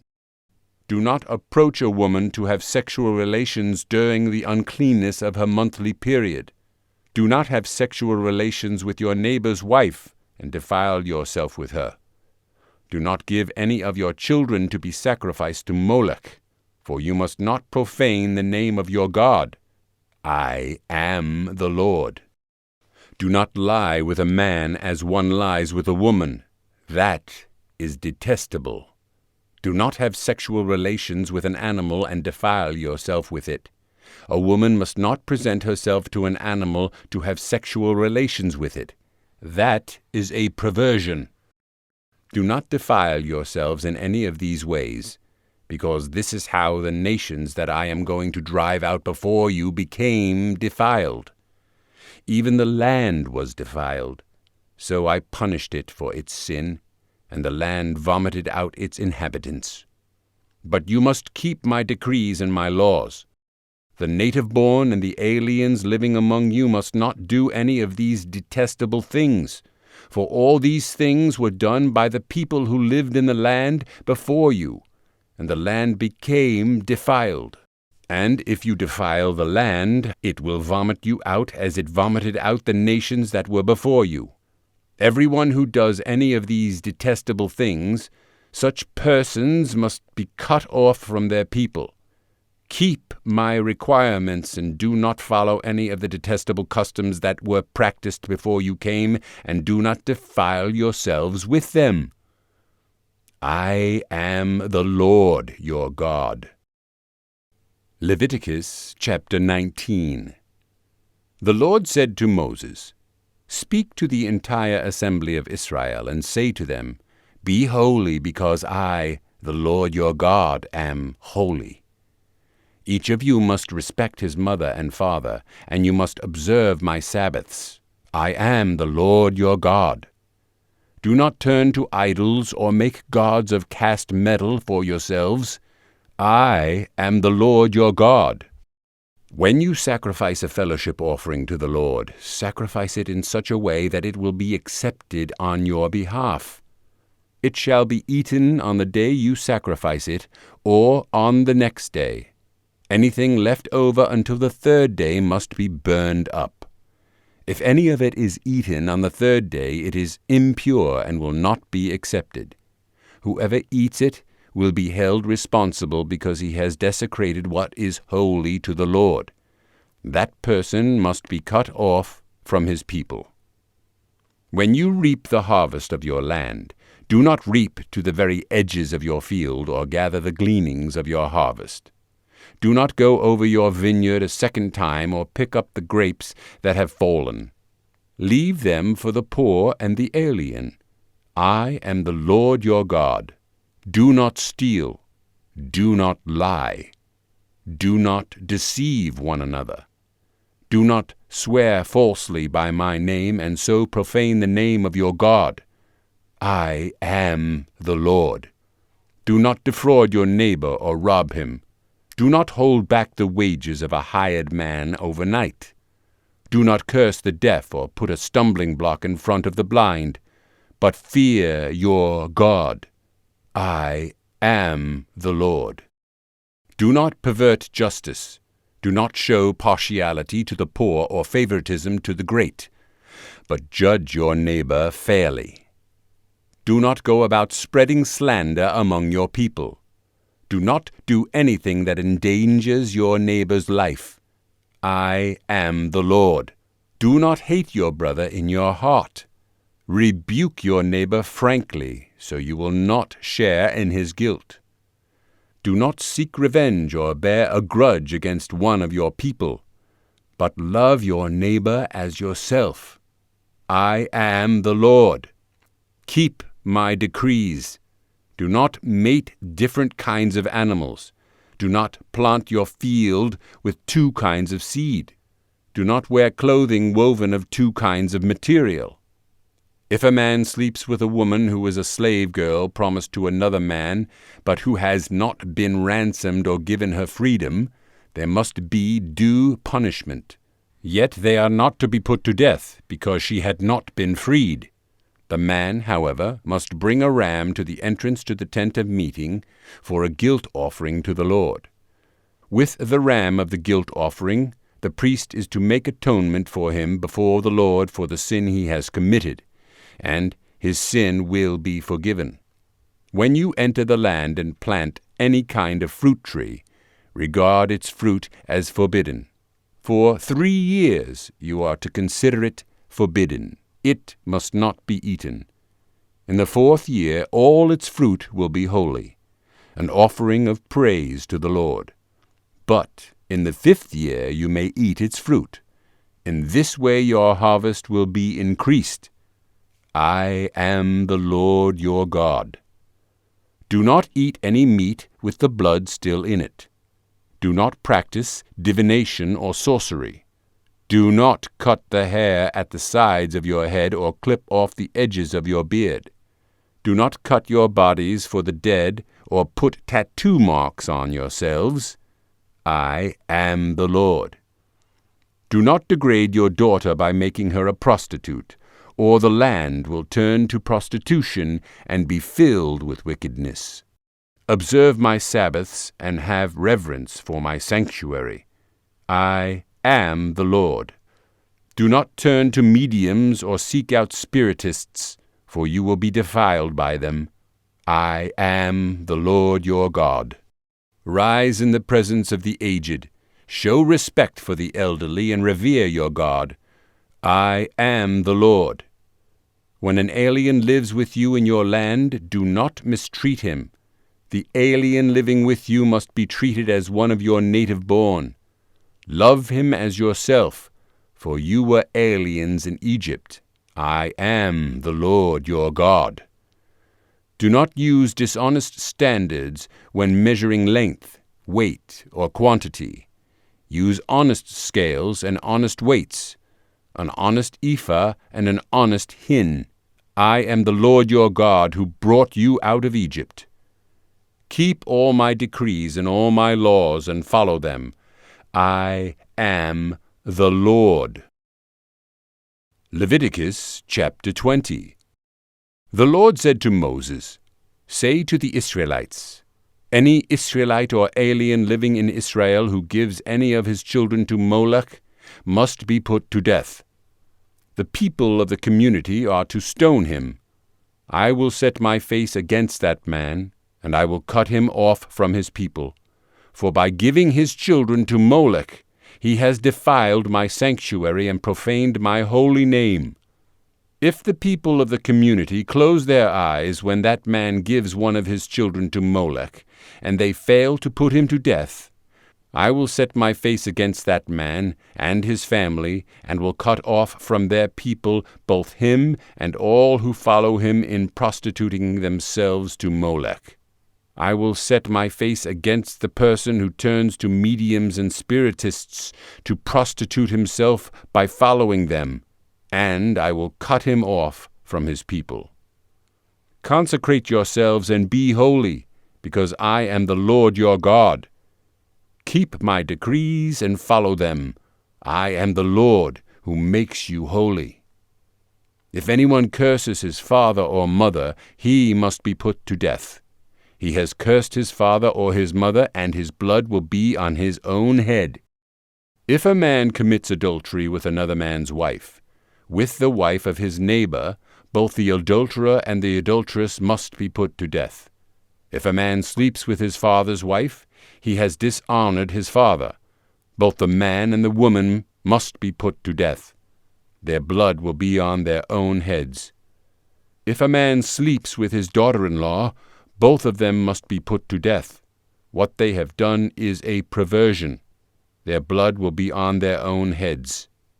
If a man lies with a man as one lies with a woman, both of them have done what is detestable. They must be put to death. Their blood will be on their own heads. If a man marries both a woman and her mother, it is wicked. Both he and they must be burned in the fire, so that no wickedness will be among you. If a man has sexual relations with an animal, he must be put to death, and you must kill the animal. If a woman approaches an animal to have sexual relations with it, kill both the woman and the animal. They must be put to death. Their blood will be on their own heads. If a man marries his sister, the daughter of either his father or his mother, and they have sexual relations, it is a disgrace. They must be cut off before the eyes of their people. He has dishonored his sister and will be held responsible. If a man lies with a woman during her monthly period and has sexual relations with her, he has exposed the source of her flow, and she has also uncovered it. Both of them must be cut off from their people. Do not have sexual relations with the sister of either your mother or your father, for that would dishonor a close relative. Both of you would be held responsible. If a man sleeps with his aunt, he has dishonored his uncle. They will be held responsible. They will die childless. If a man marries his brother's wife, it is an act of impurity. He has dishonored his brother. They will be childless. Keep all my decrees and laws and follow them, so that the land where I am bringing you to live may not vomit you out. You must not live according to the customs of the nations I am going to drive out before you. Because they did all these things, I abhorred them. But I said to you, you will possess their land. I will give it to you as an inheritance, a land flowing with milk and honey. I am the Lord your God who has set you apart from the nations. You must therefore make a distinction between clean and unclean animals, and between unclean and clean birds. Do not defile yourselves by any animal or bird or anything that moves along the ground, those which I have set apart as unclean for you. You are to be holy to me, because I, the Lord, am holy, and I have set you apart from the nations to be my own. A man or woman who is a medium or spiritist among you must be put to death. You are to stone them. Their blood will be on their own heads. Leviticus chapter 21. The Lord said to Moses, Speak to the priests, the sons of Aaron, and say to them, A priest must not make himself ceremonially unclean for any of his people who die, except for a close relative, such as his mother or father, his son or daughter, his brother, or an unmarried sister who is dependent on him since she has no husband. For her he may make himself unclean. He must not make himself unclean for people related to him by marriage, and so defile himself. Priests must not shave their heads or shave off the edges of their beards or cut their bodies. They must be holy to their God, and must not profane the name of their God. Because they present the offerings made to the Lord by fire, the food of their God, they are to be holy. They must not marry women defiled by prostitution or divorced from their husbands, because priests are holy to their God. Regard them as holy, because they offer up the food of your God. Consider them holy, because I, the Lord, am holy, I who make you holy. If a priest's daughter defiles herself by becoming a prostitute, she disgraces her father. She must be burned in the fire. The high priest, the one among his brothers who has had the anointing oil poured on his head and who has been ordained to wear the priestly garments, must not let his hair become unkempt or tear his clothes. He must not enter a place where there is a dead body. He must not make himself unclean, even for his father or mother, nor leave the sanctuary of his God or desecrate it, because he has been dedicated by the anointing oil of his God. I am the Lord. The woman he marries must be a virgin. He must not marry a widow, a divorced woman, or a woman defiled by prostitution, but only a virgin from his own people. So he will not defile his offspring among his people. I am the Lord, who makes him holy. The Lord said to Moses, Say to Aaron, For the generations to come, none of your descendants who has a defect may come near to offer the food of his God. No man who has any defect may come near. No man who is blind or lame, disfigured or deformed. No man with a crippled foot or hand, or who is hunchbacked or dwarfed, or who has any eye defect, or who has festering or running sores or damaged testicles. No descendant of Aaron the priest who has any defect is to come near to present the offerings made to the Lord by fire. He has a defect. He must not come near to offer the food of his God. He may eat the most holy food of his God as well as the holy food. Yet because of his defect he must not go near the curtain or approach the altar, and so desecrate my sanctuary. I am the Lord, who makes them holy. So Moses told this to Aaron and his sons and to all the Israelites. Leviticus chapter 22. The Lord said to Moses, Tell Aaron and his sons to treat with respect the sacred offerings the Israelites consecrate to me, so they will not profane my holy name. I am the Lord. Say to them, For the generations to come, if any of your descendants is ceremonially unclean, and yet comes near the sacred offerings that the Israelites consecrate to the Lord, that person must be cut off from my presence. I am the Lord. If a descendant of Aaron has an infectious skin disease or a bodily discharge, he may not eat the sacred offerings until he is cleansed. He will also be unclean if he touches something defiled by a corpse or by anyone who has an emission of semen, or if he touches any crawling thing that makes him unclean, or any person who makes him unclean, whatever the uncleanness may be. The one who touches any such thing will be unclean till evening. He must not eat any of the sacred offerings unless he has bathed himself with water. When the sun goes down, he will be clean. and after that he may eat the sacred offerings, for they are his food. He must not eat anything found dead or torn by wild animals, and so become unclean through it. I am the Lord. The priests are to keep my requirements so that they do not become guilty and die for treating them with contempt. I am the Lord, who makes them holy. No one outside a priest's family may eat the sacred offering, nor may the guest of a priest or his hired worker eat it. But if a priest buys a slave with money, or if a slave is born in his household, that slave may eat his food. If a priest's daughter marries anyone other than a priest, she may not eat any of the sacred contributions. But if a priest's daughter becomes a widow or is divorced, yet has no children, and she returns to live in her father's house as in her youth, she may eat of her father's food. No unauthorized person, however, may eat any of it.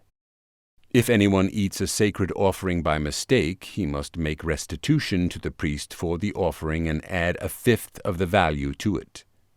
The priests must not desecrate the sacred offerings the Israelites present to the Lord, by allowing them to eat the sacred offerings and so bring upon them guilt requiring payment. I am the Lord, who makes them holy. The Lord said to Moses, Speak to Aaron and his sons and to all the Israelites, and say to them, If any of you, either an Israelite or an alien living in Israel, presents a gift for a burnt offering to the Lord, either to fulfill a vow or as a free will offering, you must present a male without defect from the cattle, sheep, or goats in order that it may be accepted on your behalf. Do not bring anything with a defect, because it will not be accepted on your behalf. When anyone brings from the herd or flock a fellowship offering to the Lord to fulfill a special vow, or as a free will offering, it must be without defect or blemish to be acceptable. Do not offer to the Lord the blind, the injured, or the maimed, or anything with warts or festering or running sores. Do not place any of these on the altar as an offering made to the Lord by fire. You may, however, present as a free will offering an ox or a sheep that is deformed or stunted, but it will not be accepted in fulfillment of a vow. You must not offer to the Lord an animal whose testicles are bruised, crushed, torn, or cut. You must not do this in your own land. And you must not accept such animals from the hand of a foreigner and offer them as the food of your God. They will not be accepted on your behalf, because they are deformed and have defects. The Lord said to Moses, When a calf, a lamb, or a goat is born, it is to remain with its mother for 7 days. From the 8th day on it will be acceptable as an offering made to the Lord by fire. Do not slaughter a cow or a sheep and its young on the same day. When you sacrifice a thank offering to the Lord, sacrifice it in such a way that it will be accepted on your behalf. It must be eaten that same day. Leave none of it till morning. I am the Lord. Keep my commands and follow them. I am the Lord.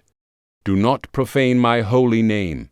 I must be acknowledged as holy by the Israelites. I am the Lord who makes you holy, and who brought you out of Egypt to be your God. I am the Lord. Leviticus chapter 23. The Lord said to Moses, Speak to the Israelites, and say to them, These are my appointed feasts, the appointed feasts of the Lord, which you are to proclaim as sacred assemblies. There are 6 days when you may work, but the 7th day is a Sabbath of rest, a day of sacred assembly. You are not to do any work. Wherever you live, it is a Sabbath to the Lord. These are the Lord's appointed feasts, the sacred assemblies you are to proclaim at their appointed times. The Lord's Passover begins at twilight on the 14th day of the 1st month. On the 15th day of that month, the Lord's feast of unleavened bread begins. For 7 days you must eat bread made without yeast. On the first day hold a sacred assembly and do no regular work. For 7 days present an offering made to the Lord by fire. And on the 7th day hold a sacred assembly and do no regular work.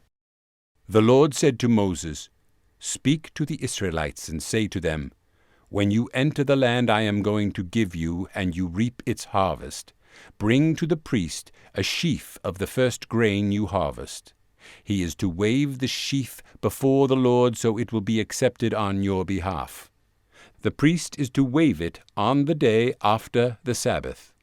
On the day you wave the sheaf, you must sacrifice as a burnt offering to the Lord a lamb a year old, without defect, together with its grain offering of 2/10 of an ephah of fine flour mixed with oil, an offering made to the Lord by fire, a pleasing aroma, and its drink offering of 1/4 of a hin of wine. You must not eat any bread or roasted or new grain until the very day you bring this offering to your God. This is to be a lasting ordinance for the generations to come, wherever you live. From the day after the Sabbath, the day you brought the sheaf of the wave offering, count off 7 full weeks. Count off 50 days up to the day after the 7th Sabbath, and then present an offering of new grain to the Lord. From wherever you live, bring 2 loaves made of 2/10 of an ephah of fine flour, baked with yeast, as a wave offering of first fruits to the Lord. Present with this bread 7 male lambs, each a year old and without defect, 1 young bull and 2 rams. They will be a burnt offering to the Lord, together with their grain offerings and drink offerings, an offering made by fire, an aroma pleasing to the Lord. Then sacrifice 1 male goat for a sin offering and 2 lambs, each a year old, for a fellowship offering. The priest is to wave the 2 lambs before the Lord as a wave offering, together with the bread of the first fruits. They are a sacred offering to the Lord for the priest. On that same day you are to proclaim a sacred assembly and do no regular work. This is to be a lasting ordinance for the generations to come, wherever you live. When you reap the harvest of your land, do not reap to the very edges of your field or gather the gleanings of your harvest. Leave them for the poor and the alien.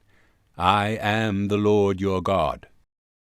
The Lord said to Moses, "Say to the Israelites, on the first day of the 7th month you are to have a day of rest, a sacred assembly commemorated with trumpet blasts. Do no regular work, but present an offering made to the Lord by fire." The Lord said to Moses, "The 10th day of this 7th month is the Day of Atonement. Hold a sacred assembly and deny yourselves, and present an offering made to the Lord by fire. Do no work on that day, because it is the Day of Atonement, when atonement is made for you before the Lord your God. Anyone who does not deny himself on that day must be cut off from his people. I will destroy from among his people anyone who does any work on that day. You shall do no work at all. This is to be a lasting ordinance for the generations to come, wherever you live. It is a Sabbath of rest for you, and you must deny yourselves. From the evening of the 9th day of the month until the following evening you are to observe your Sabbath." The Lord said to Moses, "Say to the Israelites, on the 15th day of the 7th month the Lord's Feast of Tabernacles begins, and it lasts for 7 days. The first day is a sacred assembly. Do no regular work. For 7 days present offerings made to the Lord by fire, and on the 8th day hold a sacred assembly and present an offering made to the Lord by fire. It is the closing assembly. Do no regular work.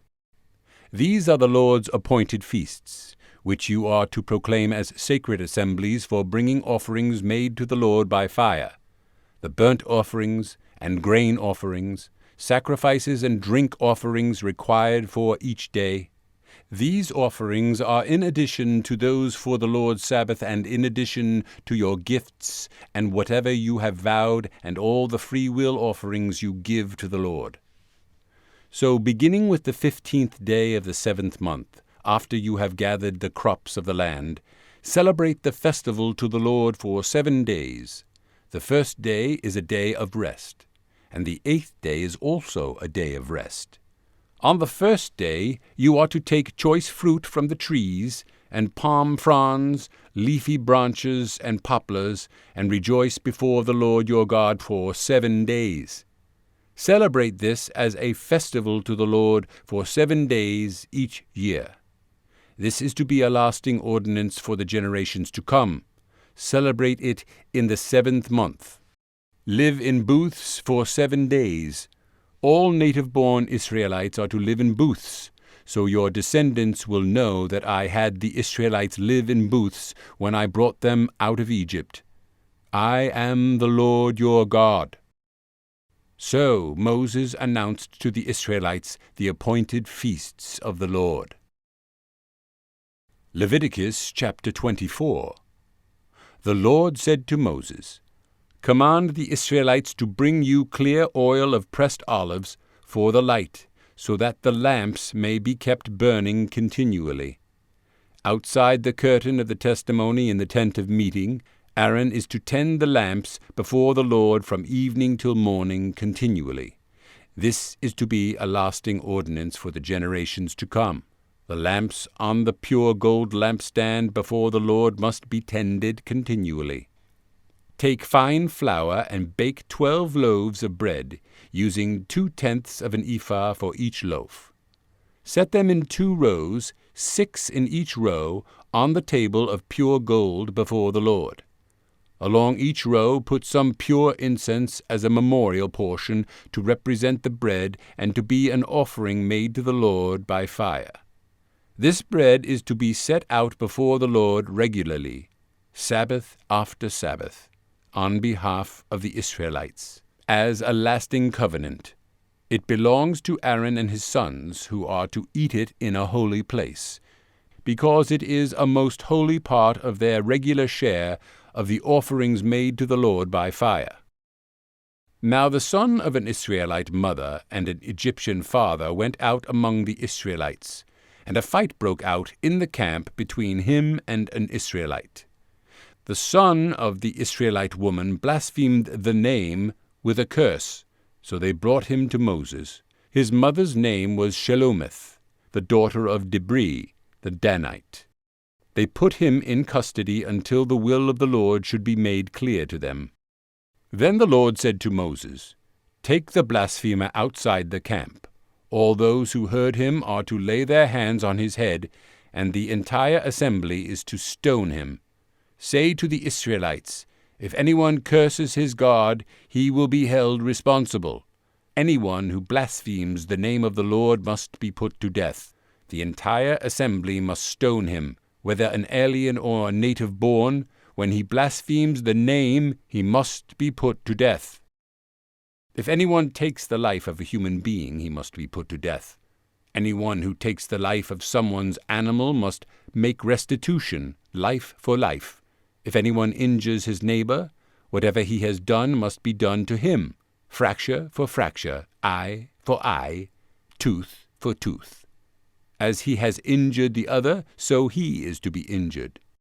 Whoever kills an animal must make restitution, but whoever kills a man must be put to death.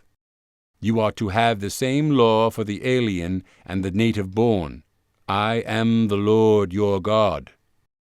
Then Moses spoke to the Israelites, and they took the blasphemer outside the camp and stoned him. The Israelites did as the Lord commanded Moses. Leviticus chapter 25. The Lord said to Moses on Mount Sinai, "Speak to the Israelites and say to them, when you enter the land I am going to give you, the land itself must observe a Sabbath to the Lord. For 6 years sow your fields, and for 6 years prune your vineyards and gather their crops. But in the 7th year the land is to have a Sabbath of rest, a Sabbath to the Lord. Do not sow your fields or prune your vineyards. Do not reap what grows of itself, or harvest the grapes of your untended vines. The land is to have a year of rest. Whatever the land yields during the Sabbath year will be food for you, for yourself, your manservant and maidservant, and the hired worker and temporary resident who live among you, as well as for your livestock and the wild animals in your land. Whatever the land produces may be eaten. Count off 7 Sabbaths of years, 7 times 7 years, so that the 7 Sabbaths of years amount to a period of 49 years. Then have the trumpet sounded everywhere on the 10th day of the 7th month. On the Day of Atonement, sound the trumpet throughout your land. Consecrate the 50th year, and proclaim liberty throughout the land to all its inhabitants. It shall be a jubilee for you. Each one of you is to return to his family property, and each to his own clan. The 50th year shall be a jubilee for you. Do not sow and do not reap what grows of itself, or harvest the untended vines, for it is a jubilee, and is to be holy for you. Eat only what is taken directly from the fields. In this year of Jubilee everyone is to return to his own property. If you sell land to one of your countrymen, or buy any from him, do not take advantage of each other. You are to buy from your countryman on the basis of the number of years since the Jubilee, and he is to sell to you on the basis of the number of years left for harvesting crops. When the years are many, you are to increase the price, and when the years are few, you are to decrease the price, because what he is really selling you is the number of crops. Do not take advantage of each other, but fear your God. I am the Lord your God. Follow my decrees and be careful to obey my laws, and you will live safely in the land. Then the land will yield its fruit, and you will eat your fill and live there in safety.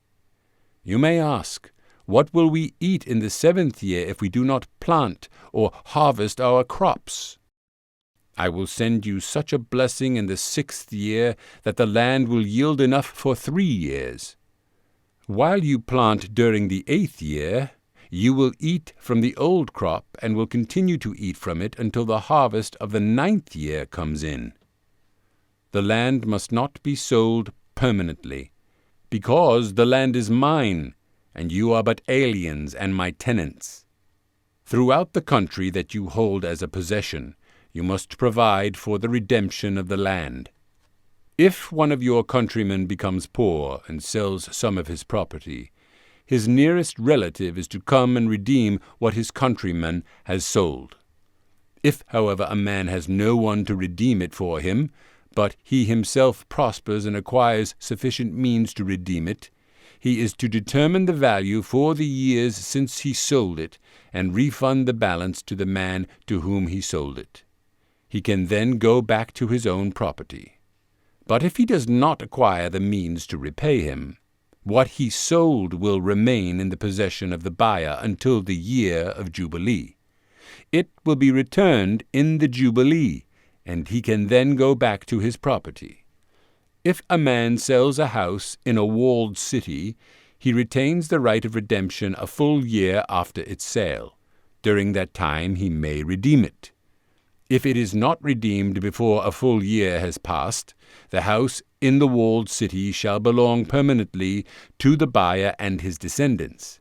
It is not to be returned in the Jubilee. But houses in villages without walls around them are to be considered as open country. They can be redeemed, and they are to be returned in the Jubilee. The Levites always have the right to redeem their houses in the Levitical towns, which they possess. So the property of the Levites is redeemable, that is, a house sold in any town they hold, and is to be returned in the Jubilee, because the houses in the towns of the Levites are their property among the Israelites. But the pasture land belonging to their towns must not be sold. It is their permanent possession. If one of your countrymen becomes poor and is unable to support himself among you, help him as you would an alien or a temporary resident, so he can continue to live among you. Do not take interest of any kind from him, but fear your God, so that your countrymen may continue to live among you. You must not lend him money at interest or sell him food at a profit. I am the Lord your God, who brought you out of Egypt to give you the land of Canaan and to be your God. If one of your countrymen becomes poor among you and sells himself to you, do not make him work as a slave. He is to be treated as a hired worker or a temporary resident among you. He is to work for you until the year of Jubilee. Then he and his children are to be released, and he will go back to his own clan and to the property of his forefathers. Because the Israelites are my servants, whom I brought out of Egypt, they must not be sold as slaves. Do not rule over them ruthlessly, but fear your God. Your male and female slaves are to come from the nations around you. From them you may buy slaves. You may also buy some of the temporary residents living among you and members of their clans born in your country, and they will become your property. You can will them to your children as inherited property and can make them slaves for life, but you must not rule over your fellow Israelites ruthlessly. If an alien or a temporary resident among you becomes rich, and one of your countrymen becomes poor and sells himself to the alien living among you, or to a member of the alien's clan, he retains the right of redemption after he has sold himself. One of his relatives may redeem him. An uncle or a cousin or any blood relative in his clan may redeem him. Or if he prospers, he may redeem himself. He and his buyer are to count the time from the year he sold himself up to the year of Jubilee. The price for his release is to be based on the rate paid to a hired man for that number of years. If many years remain, he must pay for his redemption a larger share of the price paid for him. If only a few years remain until the year of Jubilee, he is to compute that and pay for his redemption accordingly. He is to be treated as a man hired from year to year. You must see to it that his owner does not rule over him ruthlessly. Even if he is not redeemed in any of these ways, he and his children are to be released in the year of Jubilee. For the Israelites belong to me as servants. They are my servants, whom I brought out of Egypt. I am the Lord your God. Leviticus chapter 26. Do not make idols or set up an image or a sacred stone for yourselves, and do not place a carved stone in your land to bow down before it. I am the Lord your God. Observe my Sabbaths, and have reverence for my sanctuary. I am the Lord. If you follow my decrees and are careful to obey my commands, I will send you rain in its season, and the ground will yield its crops, and the trees of the field their fruit. Your threshing will continue until grape harvest, and the grape harvest will continue until planting. And you will eat all the food you want, and live in safety in your land. I will grant peace in the land, and you will lie down, and no one will make you afraid. I will remove savage beasts from the land, and the sword will not pass through your country. You will pursue your enemies, and they will fall by the sword before you. 5 of you will chase 100, and 100 of you will chase 10,000, and your enemies will fall by the sword before you. I will look on you with favor and make you fruitful and increase your numbers, and I will keep my covenant with you. You will still be eating last year's harvest when you will have to move it out to make room for the new. I will put my dwelling place among you, and I will not abhor you. I will walk among you and be your God, and you will be my people. I am the Lord your God, who brought you out of Egypt, so that you would no longer be slaves to the Egyptians.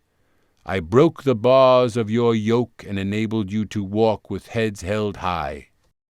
But if you will not listen to me and carry out all these commands, and if you reject my decrees and abhor my laws, and fail to carry out all my commands, and so violate my covenant, then I will do this to you. I will bring upon you sudden terror, wasting diseases and fever that will destroy your sight and drain away your life. You will plant seed in vain because your enemies will eat it. I will set my face against you so that you will be defeated by your enemies.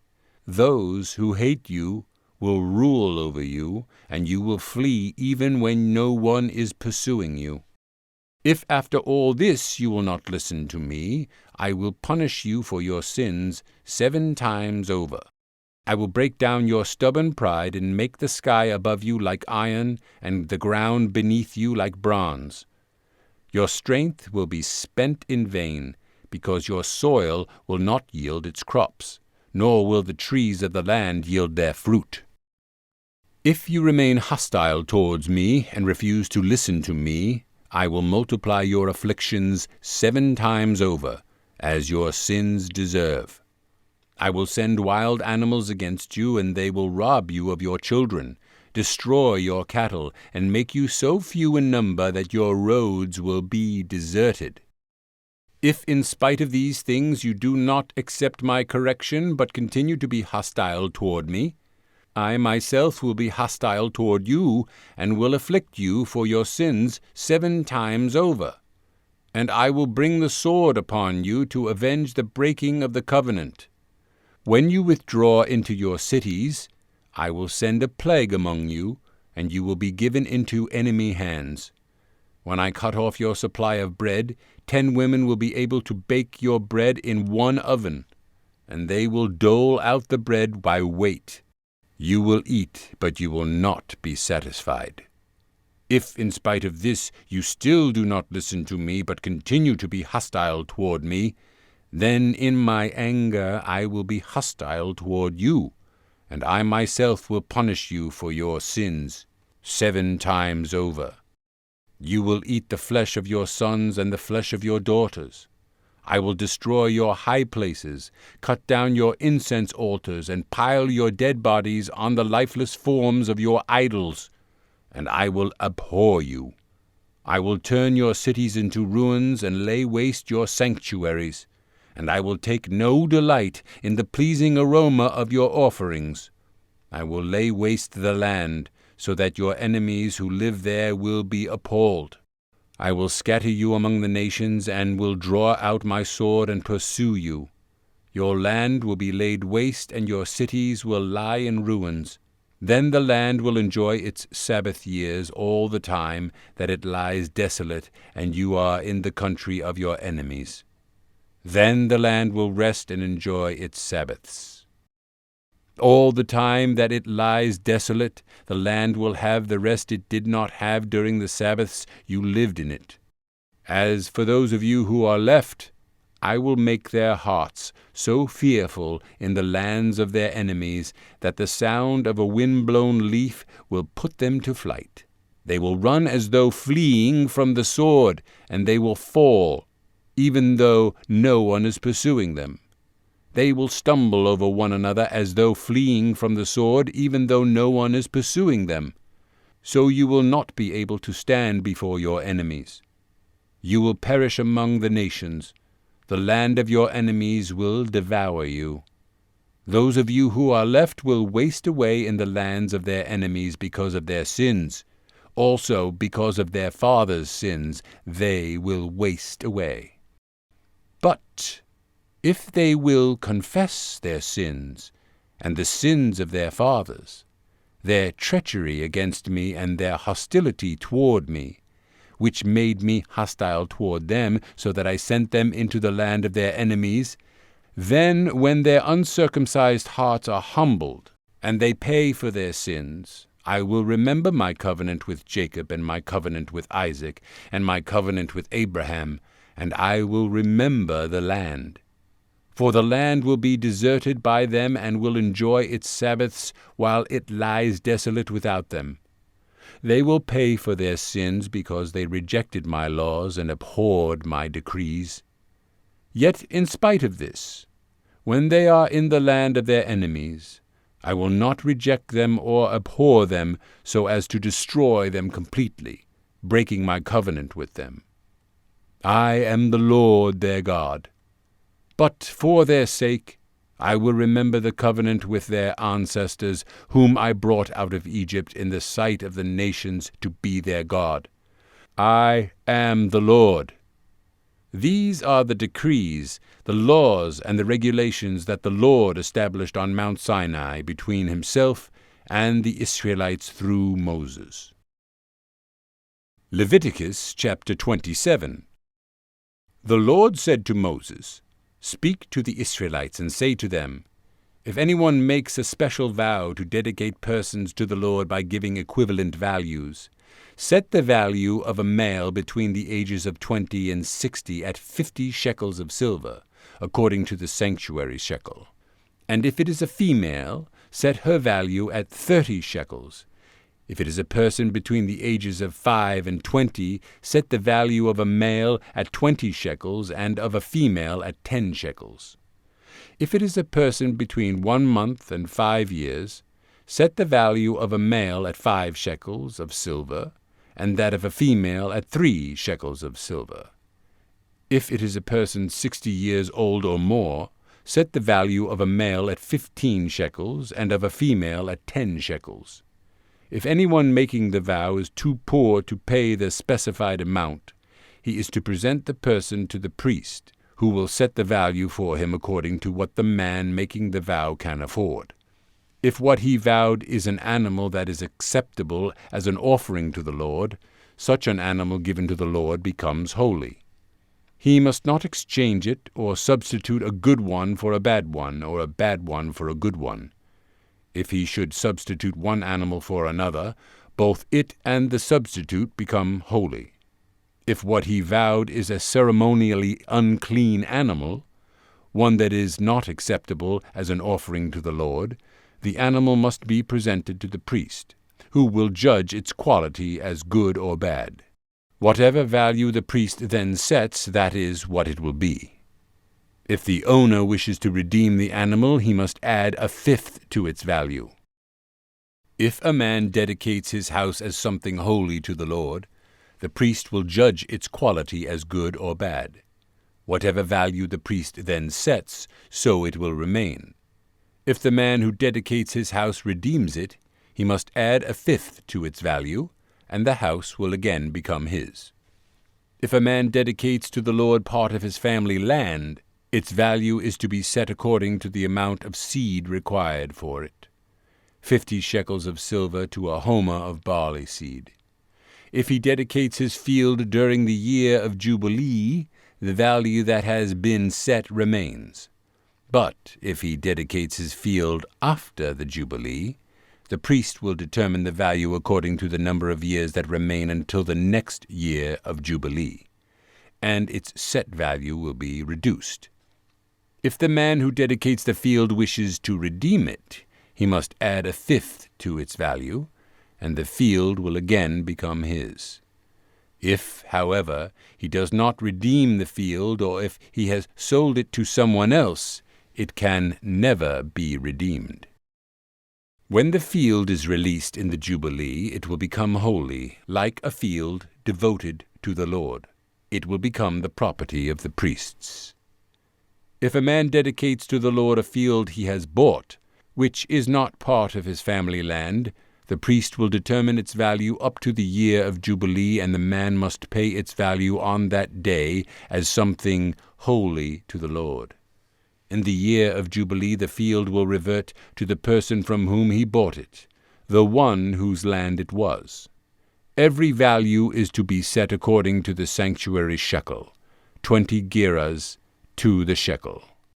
No one, however, may dedicate the firstborn of an animal, since the firstborn already belongs to the Lord. Whether an ox or a sheep, it is the Lord's. If it is one of the unclean animals, he may buy it back at its set value, adding a fifth of the value to it. If he does not redeem it, it is to be sold at its set value. But nothing that a man owns and devotes to the Lord, whether a human being or an animal or family land, may be sold or redeemed. Everything so devoted is most holy to the Lord. No person devoted to destruction may be ransomed. They are to be put to death. A tithe of everything from the land, whether grain from the soil or fruit from the trees, belongs to the Lord. It is holy to the Lord.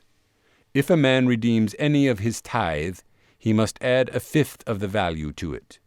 The entire tithe of the herd and flock, every 10th animal that passes under the shepherd's rod, will be holy to the Lord. He must not pick out the good from the bad or make any substitution.